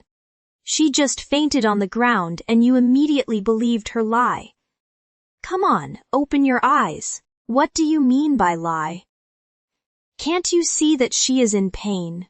He pointed at Brielle, who was still shivering and whining on the bed, but I wasn't moved by her fake tears. I am wise. This isn't the time for all that. Estelle, Brielle is in pains, and open your eyes, Argon. I raised my voice at him, getting fed up of his blindness, like, what is wrong with him? Brielle is not in any pain. She is lying to you. I pointed out so he would know, but Argon was looking confused.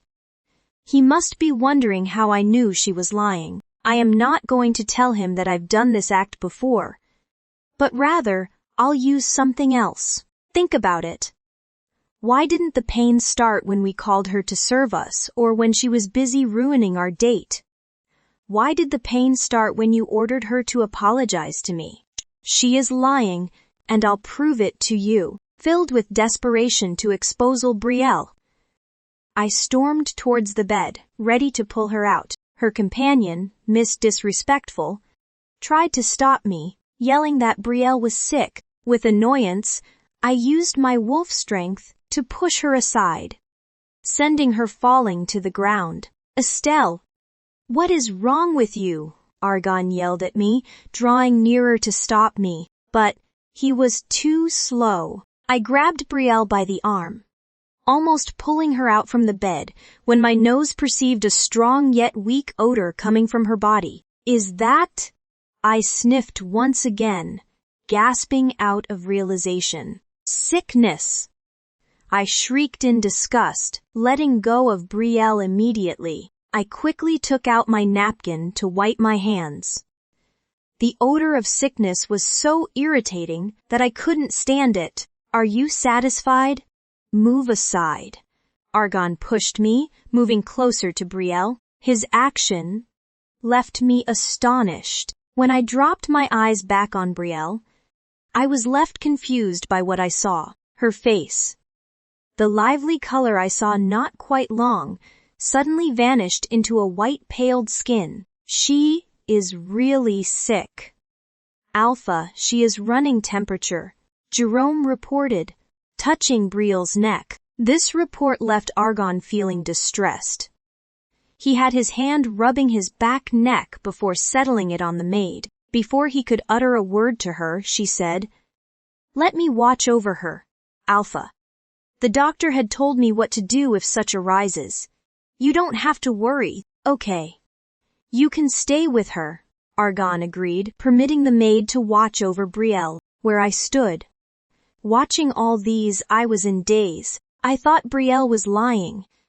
But that strong smell was a proof that she wasn't faking her illness.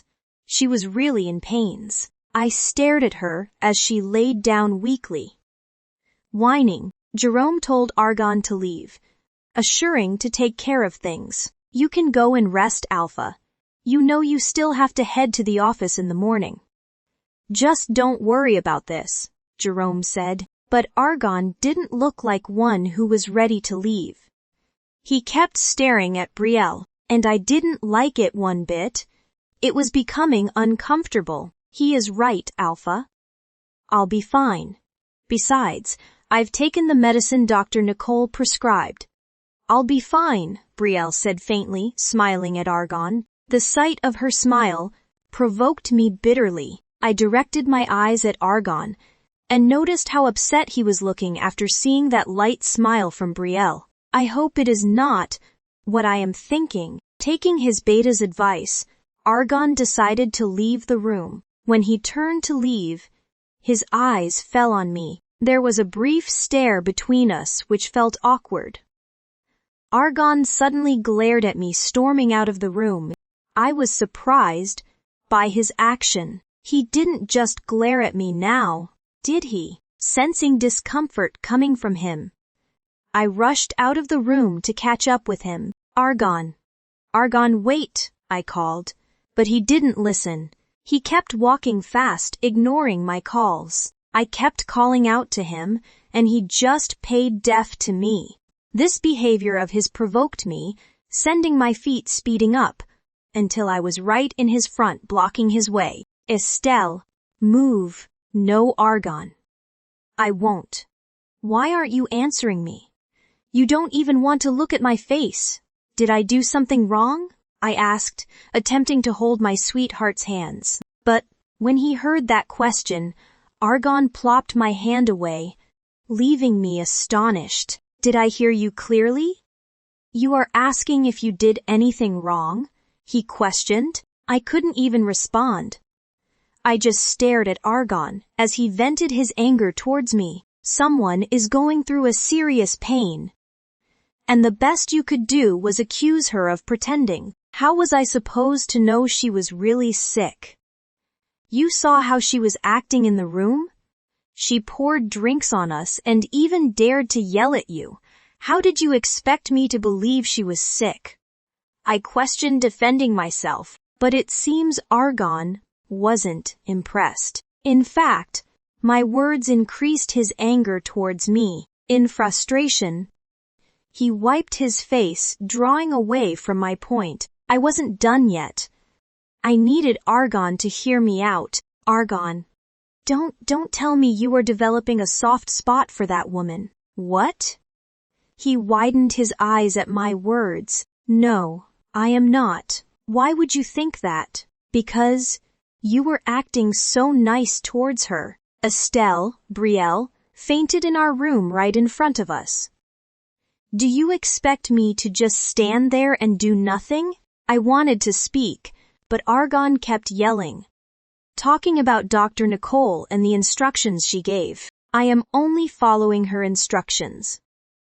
If anything bad happens to Brielle, I'd be the one responsible because Dr. Nicole had dropped a warning before leaving." He groaned in frustration, pacing to and from in a small distance. Despite what he shared, I still didn't care. "My love, she was busy ruining our moment. When you gave her that order, she suddenly fell ill. That is what made me assume she was lying. When will you use your brain Estelle? What? I gasped at what Argon said. Is he calling me stupid? I told you what happened with Brielle. She fainted due to lack of food, and the doctor pointed out that she wasn't fully strong and needs rest. I told you all of these when you showed up. Have you forgotten? He raised his voice. That is when I flashed to what he had told me before. But we didn't take the matter as a serious thing. It didn't look that important. Look. He rubbed his face, sliding to his forehead. I wouldn't be here getting all stressed out if you hadn't pulled that trick with your father. What? Are you accusing me now? I widened my eyes in disbelief. He is really blaming me. You are the one who made me punish Brielle for something you did. If you hadn't pulled that stunt, by now I'd be in my room resting instead of babysitting her. He shouted, causing my body to shiver. I just need to rest, please. I don't have the strength to take another problem in, he said. Walking past me, I remained at my spot, still stunned by Argon's words. Argon is blaming me for what happened. He is blaming me because of that wolfless orphan. I groaned, tightening my hand into a fist. I won't accept this, Argon. You can't accuse me for trying to keep our relationship intact. My mind flashed to how Brielle held my hand in the room, glaring back at me in a terrifying manner. That left me stunned. It almost felt like I was being held by someone else, and not by that weakling. First, she got her maid to disrespect me. Then she ruined my date and tried to challenge me, and now she is turning my Argon against me. No, I won't be quiet. I stamped my hand against the wall, causing a crack. That woman doesn't deserve peace. She insulted me, the daughter of Alpha Duran, a powerful wolf. She dared to challenge me in front of my alpha.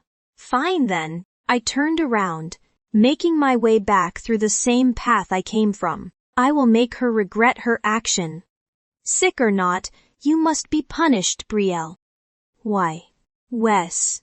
That same midnight, at around 2 a.m, I snuck out of the bedroom and made my way to Brielle's bedroom. The door was halfway open, giving me an opening to see both Brielle and that her maid sleeping. The maid was laying on a mat, while Brielle on the bed. She slept soundly like some queen.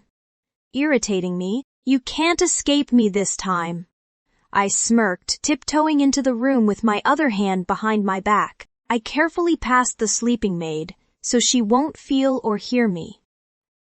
I made my way to the other side of the bed, pulling my hand out. In my hand, held a bowl of hot soup, which I brought with me under the pretext of coming to feed Brielle, just in case Jerome or a guard spotted me. Where can I pour this? I hummed, looking for the right spot to bath Brielle with the soup. Maybe the face. She will go blind and have a burnt scar. I chuckled softly, getting ready to bath Brielle as payback. The moment my hand came tipping the soup, Brielle's eyes suddenly came open. My whole body shivered when I saw her scary eyes. I was frozen in fear. Suddenly, Brielle sat up quickly, hitting the hot bowl off my hands and right on my eyes. The soup. It came pouring on my face, running around to grab anything to wipe my burning face and eyes. The pain was too much. It is so hot. My face. Oh, my face, I cried, jumping and panicking. I couldn't find anything to use. Estelle. I heard Brielle's voice in the background, but I couldn't see her. What happened? She has hurt herself. Quickly open that door. I could still hear Brielle's voice along with that maid. That is when I felt someone's hands holding me, directing me to somewhere. Careful. You might hurt yourself, Brielle said, close to my ear leading the way. She was the one holding me. If not for the situation I was in, I would have tossed her aside like the rag she is. But at this moment, I needed her help to see again. I was being led like a blind woman, until I felt my head being dunked into what I believed to be water. My head was being pushed into this water I couldn't see. As I used my hands to wipe my soupy eyes with it, when it was cleared, I tried to pull myself up. But I couldn't. Brielle, who was holding me down, wouldn't allow me. I struggled to push her away. But her strength, how is she? This strong. Panic struck in when my breath began to cease. I screamed inside the water using my whole strength to force myself out, pushing Brielle back. Gasp. I began breathing heavily, staggering to the corner to catch my breath. When I opened my eyes clearly to find myself in an ugly bathroom, I found Brielle standing close to the bathtub, staring at me with no sign of emotion on her face. "Is it out?" she asked, tilting her head to the side like one who was under control. My breathing had gotten heavy because of what she did. She almost drowned me. Raged, I stood right, yelling at her. "Murderer, you tried to kill me." "Kill you," she uttered, widening her eyes at me. "Estelle, I was helping you out. You had soup in your eyes and all over your face. You were crying for help, and I gave it to you. Now you say I am trying to kill you," Brielle said, finally showing an emotion. But I wasn't buying that nonsense. "I know what she did. Don't act so angelic, Brielle. You held me down and refused to allow me to stand up. I was holding you from tripping into the bathtub. There is a crack where you stood, and I didn't want you getting hurt again." "Liar, stop lying, you bitch," I shouted, approaching her in anger and grabbing her head. "Estelle, what are you doing?" she called out in shock, trying to remove my hand from her hair. "I am going to give you a taste of your own medicine. Then we'll see if you were saying the truth or not." "Estelle." Without hesitating, I forced Brielle's head into the bathtub, dunking her head into the water so she'd face the same thing I went through. "How is the water, Brielle?" "You can't pull out. Is it your silly imaginary crack that is preventing you from doing so?" I mocked, plunging her head in and out of the water with my heart glowing with satisfaction. But there was something I didn't quite get. Where is that strength? From earlier, I wanted to see it again. Just as I was punishing Brielle for her actions, someone grabbed me off her, pushing me towards the wall, forcefully. "Ah!" I screamed, almost meeting the wall for a kiss, but I was swift to use my hands to support myself. "Who is the moron that pushed me?" "Oh, it is that maid. I am going to make her." The moment I turned around to attack that disrespectful maid, I was shocked at once. Argon. The person who had tossed me aside was Argon himself. He held Brielle, who was coughing out weakly, glaring at me. "What is he doing here?" That is when the maid showed up with an ointment meant for my burns, but exclaimed on seeing Brielle coughing. "What happened?" she asked in fear, rushing to meet and support Brielle. I was shaken by Argon's presence. His eyes shimmered red, darting straight at me. I thought he was asleep. I watched how Argon and the maid took Brielle out of the bathroom, ignoring my presence. But not Argon. He didn't stop looking at me, delivering the nastiest gasp I've ever seen, while passing me, exiting the bathroom. I was still in shock. How did he know I was here? I trembled, following them from behind. Both Argon and the maid helped Brielle to sit on the bed. The one who tried to drown me began to act as the victim here. She was shivering while being covered by a blanket. And just then, "Come here." Argon grabbed my hand in a swift, storming out of the room with me. His grip around my wrist was so tight that it showed how angry he was. I could already feel my heart pounding as I called Argon's name, trying to explain myself. Argon. It wasn't my fault. She was the one who tried to drown me in. Ah! Argon threw me directly to a couch, cutting me from explaining myself. I lifted my eyes at him and found his eyes still glowing red at me. His wolf is really mad. Are you crazy? What were you doing in Brielle's room at this time? He questioned, grabbing my arm roughly. I winced at his hold, feeling it go tight around my arm. Argon, you are hurting me, I cried so he'd know. I am hurting you, Estelle. You are the one who is trying to hurt me here by disobeying me. He grabbed tighter, ignoring my cry. Despite what I told you, you still went to Brielle's room to attack her. Are you in your right senses? Were you blind when you saw her in bed, all week?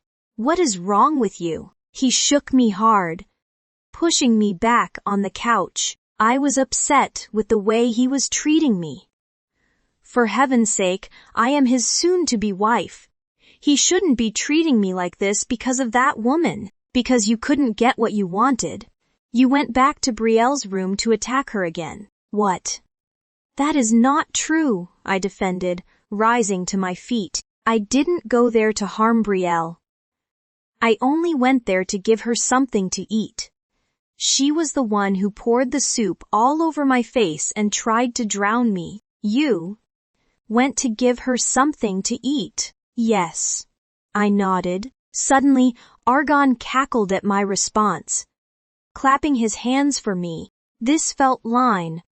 A slap to my face. Can you hear yourself, Estelle? You that hate Brielle with so much passion, went to her room to feed her. Isn't that enough to show you are lying? I am not lying. If you could suddenly have sympathy towards her over her sickness, what makes you think I can't? I questioned, poking him, but that only made Argon angry with me even more. He claimed he wasn't being sympathetic with Brielle, but only saving his reputation as the alpha. I am trying my best to make sure nothing goes wrong for us. But you are doing the opposite. Fine. Let's say you really wanted to give Brielle something to eat. Is it by this time and you announced? You didn't tell her maid you were coming? You just went in there. I frowned my face at Argon, who kept yelling and pointing accusing fingers at me. You entered her room unannounced and you think she would smile when she opens her eyes to see you. Her action was justified. Just look at how red your face has turned. He pointed at my face. It was still burning from the impact of that soup. I never thought an attack meant for my enemy would bounce back at me. My beautiful face hurts. And yes, don't tell me Brielle tried to drown you, because that woman doesn't have the guts to do so. The maid told me all that happened and how she helped you into the bathroom to clean your face. She wasn't trying to kill you, but you were. Argon, enough. He shunned me, facing his palm to my face. That's enough, Estelle. I don't want to see you around Brielle until she is strong again. As long as she is sick, don't go anywhere near her. Is that clear? He ordered. I wasn't pleased with this. I wanted to defend myself, but grew weak at Argon's raging wolf eyes. I lowered my head, submitting to his strong aura, promising to leave Brielle until she is well again. I've heard, I responded with a sad voice. That is when I heard Argon sigh out, before pulling me into his arms for an embrace. He squeezed me tight, saying, Estelle, just try to bear. I don't want any problem to arise before we can be together. Just take your mind off that woman and focus on our future ahead. Okay, I muttered, wrapping my arms around Argon just to feel him close. My pounding and trembling heart came to rest. I no longer felt angry with Argon for trying to defend that orphan, but angry with the fact that I couldn't exact my revenge on her. Come with me. Let me rub some ointment on your face. You really got burnt, he said, leading me back to his room. I followed him from behind. But with a heavy heart, I didn't get what I want. Brielle is still looking all fresh while my face is burning here. I can't stand her anymore. I'll exact my revenge on her. I won't forget this, Brielle. You still have to pay for causing an argument between me and my Argon.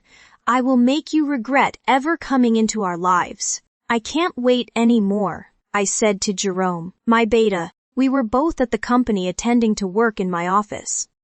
When I called my beta in to sit down for an important discussion, Alpha, are you sure you want to start this quick? He asked, looking bothered. With determination, I answered him. I am absolutely sure, Jerome. This wedding needs to take place early. I can no longer wait for 3 months. I have been thinking about this overnight, and I feel it is best, Estelle, and I hurry this up than waiting. That way, we can get rid of Brielle once and for all. It has been 3 days since that incident with Estelle, and I can't help but feel upset with myself for yelling at my sweetheart. She has every right to be upset with that woman. She is an obstacle in our way, all because she wants to fulfill a promise she made to my late father. I can't stand her anymore. If my wedding is what is keeping her in my home up till now, then I am going to get married early and get her to sign that divorce papers. She has to go. I want you to start searching for the best venue for the ceremony. A place where the whole pack and neighboring packs would witness my union with Estelle, I said, dropping down a note for my beta to start his search. I'll also get my soon-to-be father-in-law on this, so he can also help us in the preparation. This wedding is going to be a memorable one.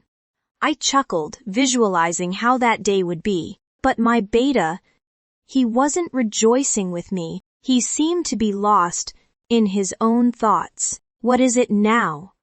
Do you still feel I shouldn't start with this? I am not saying you shouldn't, Alpha Argon, but you know very well that you can't carry this out without the consent of the council members. They don't know about your plan to leave your Luna.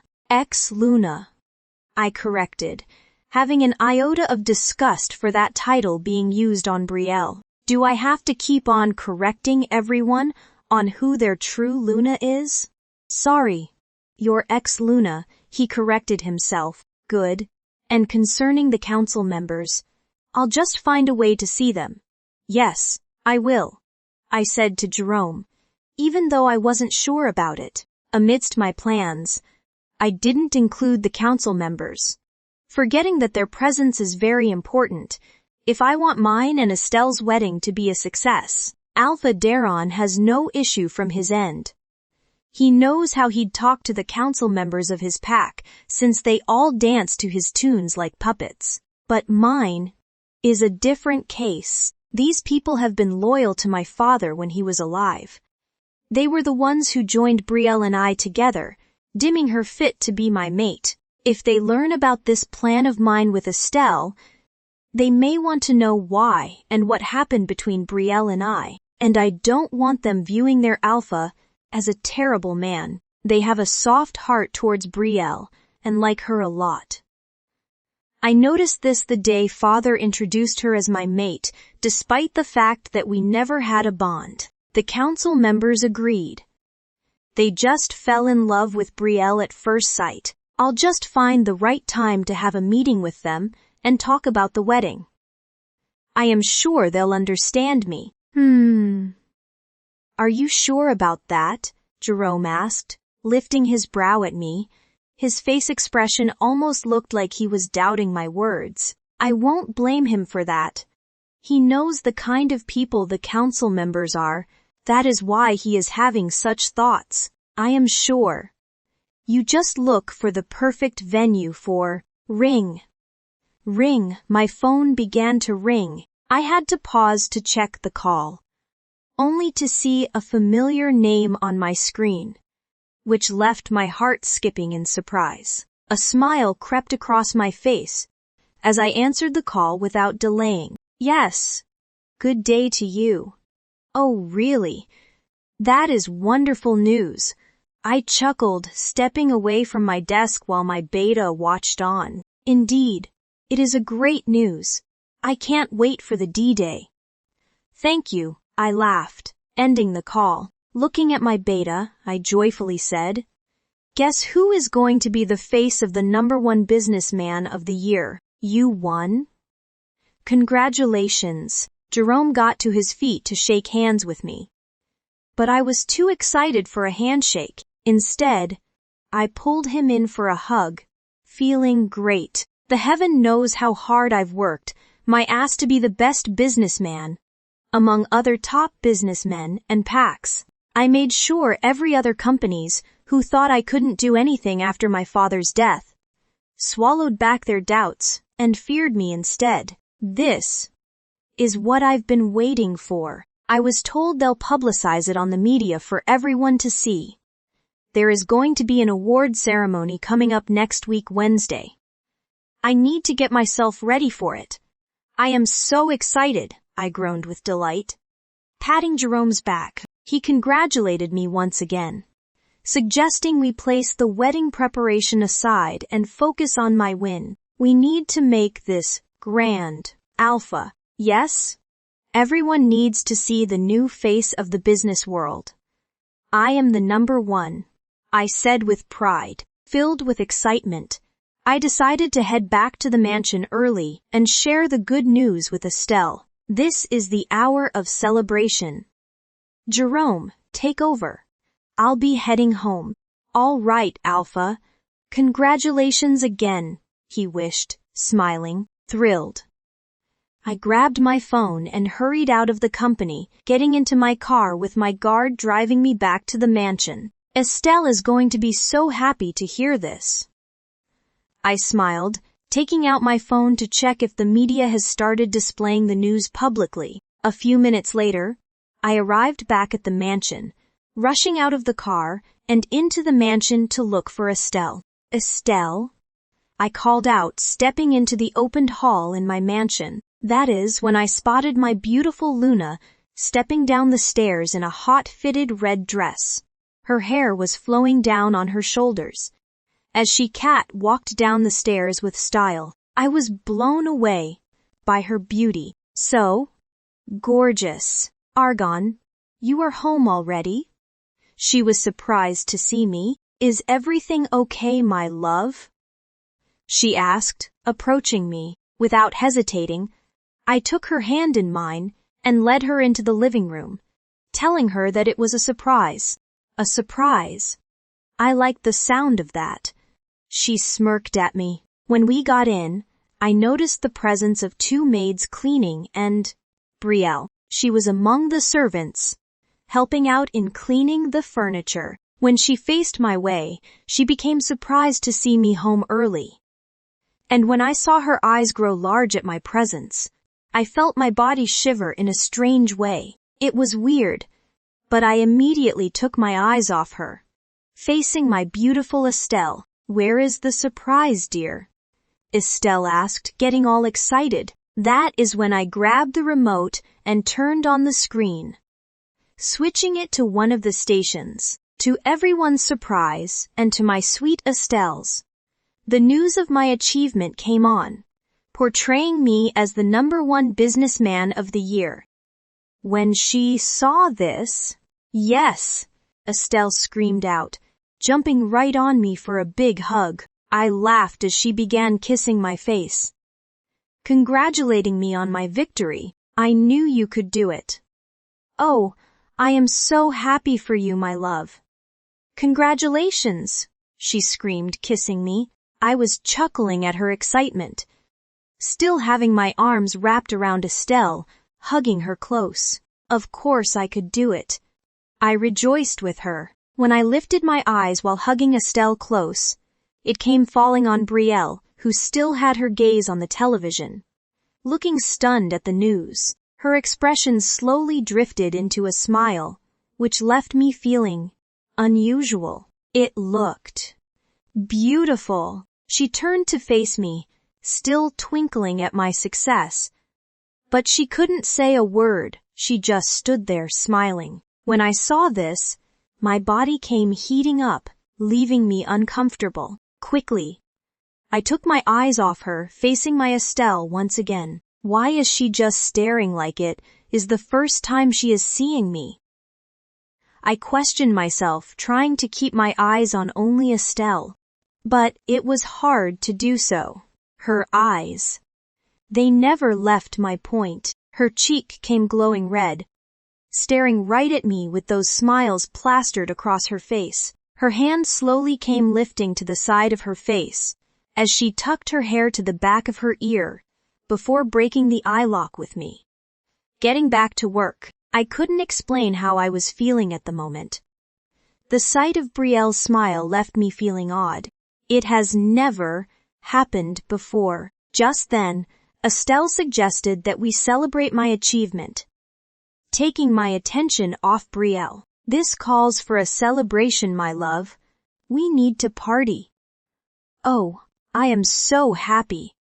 She shrieked in delight, taking hold of my hand and pulling me along with her out of the living room. When Estelle did this, I took another look at Brielle and found her already staring. When she realized this, she flushed in embarrassment, looking away. That blush.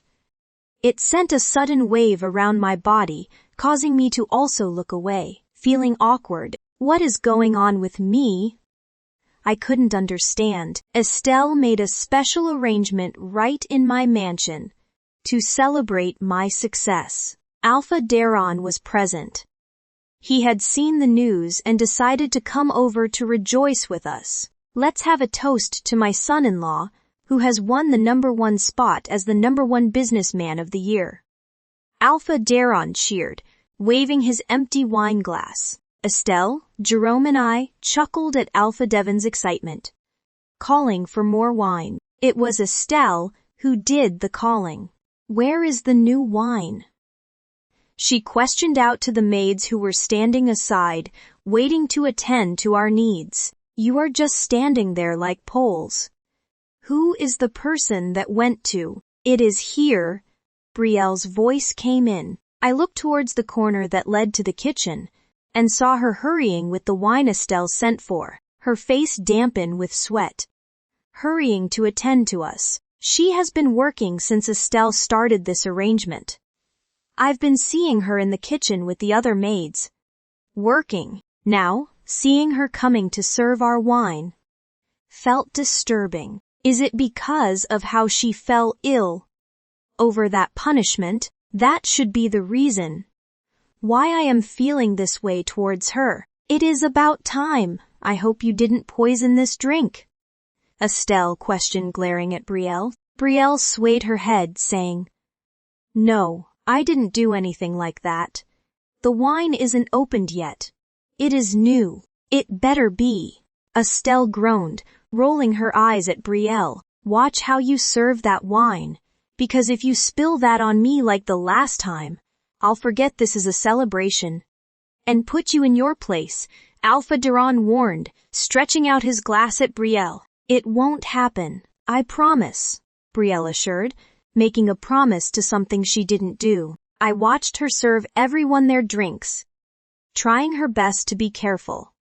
When she came before me, pouring the wine into my glass, she began glancing at me while trying to focus. This was just like in the living room.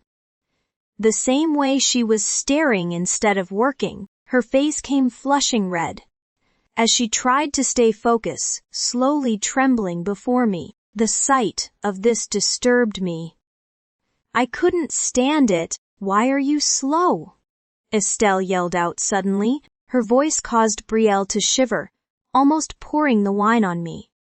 Quickly, I used my speed in grabbing her hand, positioning the wine from turning over, and the moment I held Brielle's hand, I felt something like a strong wave of energy had traveled around my body when I held her hand. What was that? Brielle turned to face me. Looking surprised, she glanced at our hands, then at my face, before pulling away, stepping aside. Her hand left mine, as well as that strong wave. but my body still had the feeling all around. I am sorry. She apologized, exiting the room without looking back. Useless.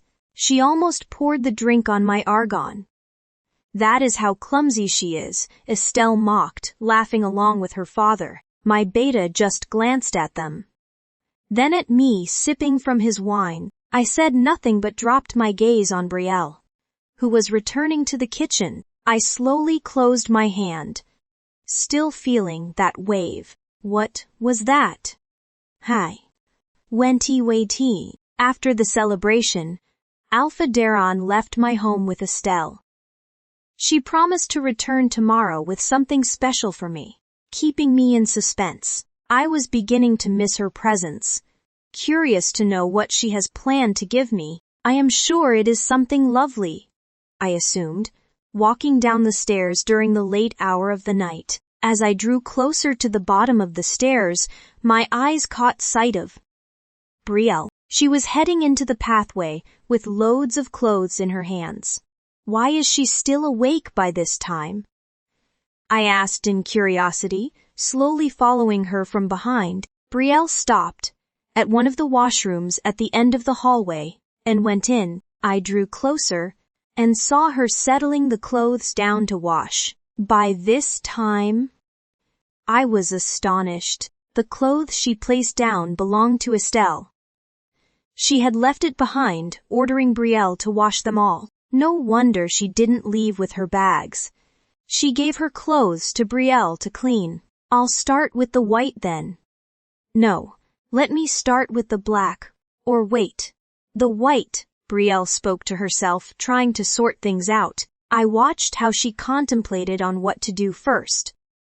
Looking all stressed out, the sight of this suddenly took my mind to all the work she has been doing lately. She did it all without complaining, and now she is here washing Estelle's clothes. Her petrified face when Estelle gave her a heart attack at the party engulfed my thoughts, and that feeling. It came from her, that is for sure, but what was that? Alpha. I heard Brielle's voice. I snapped out of my thoughts and found her staring at me in surprise. She had seen me. She quickly composed herself like the way the maids usually do whenever they see me. Asking, "Do you need something?" My words came stuck in my throat. I didn't know what to say. That is when it hit me. Your hand, I said. Huh? She uttered, looking at her hands in confusion. My hand. Is there something wrong with... I want you to hold my hand. What? Her eyes grew large in astonishment. I stretched out my hand, ordering her. Give me your hand. Brielle stared at me in confusion. Unable to understand why, but I can't tell her that until I have her hand in mine and feel that vibration once more. I need to know what I felt from her. It was strong.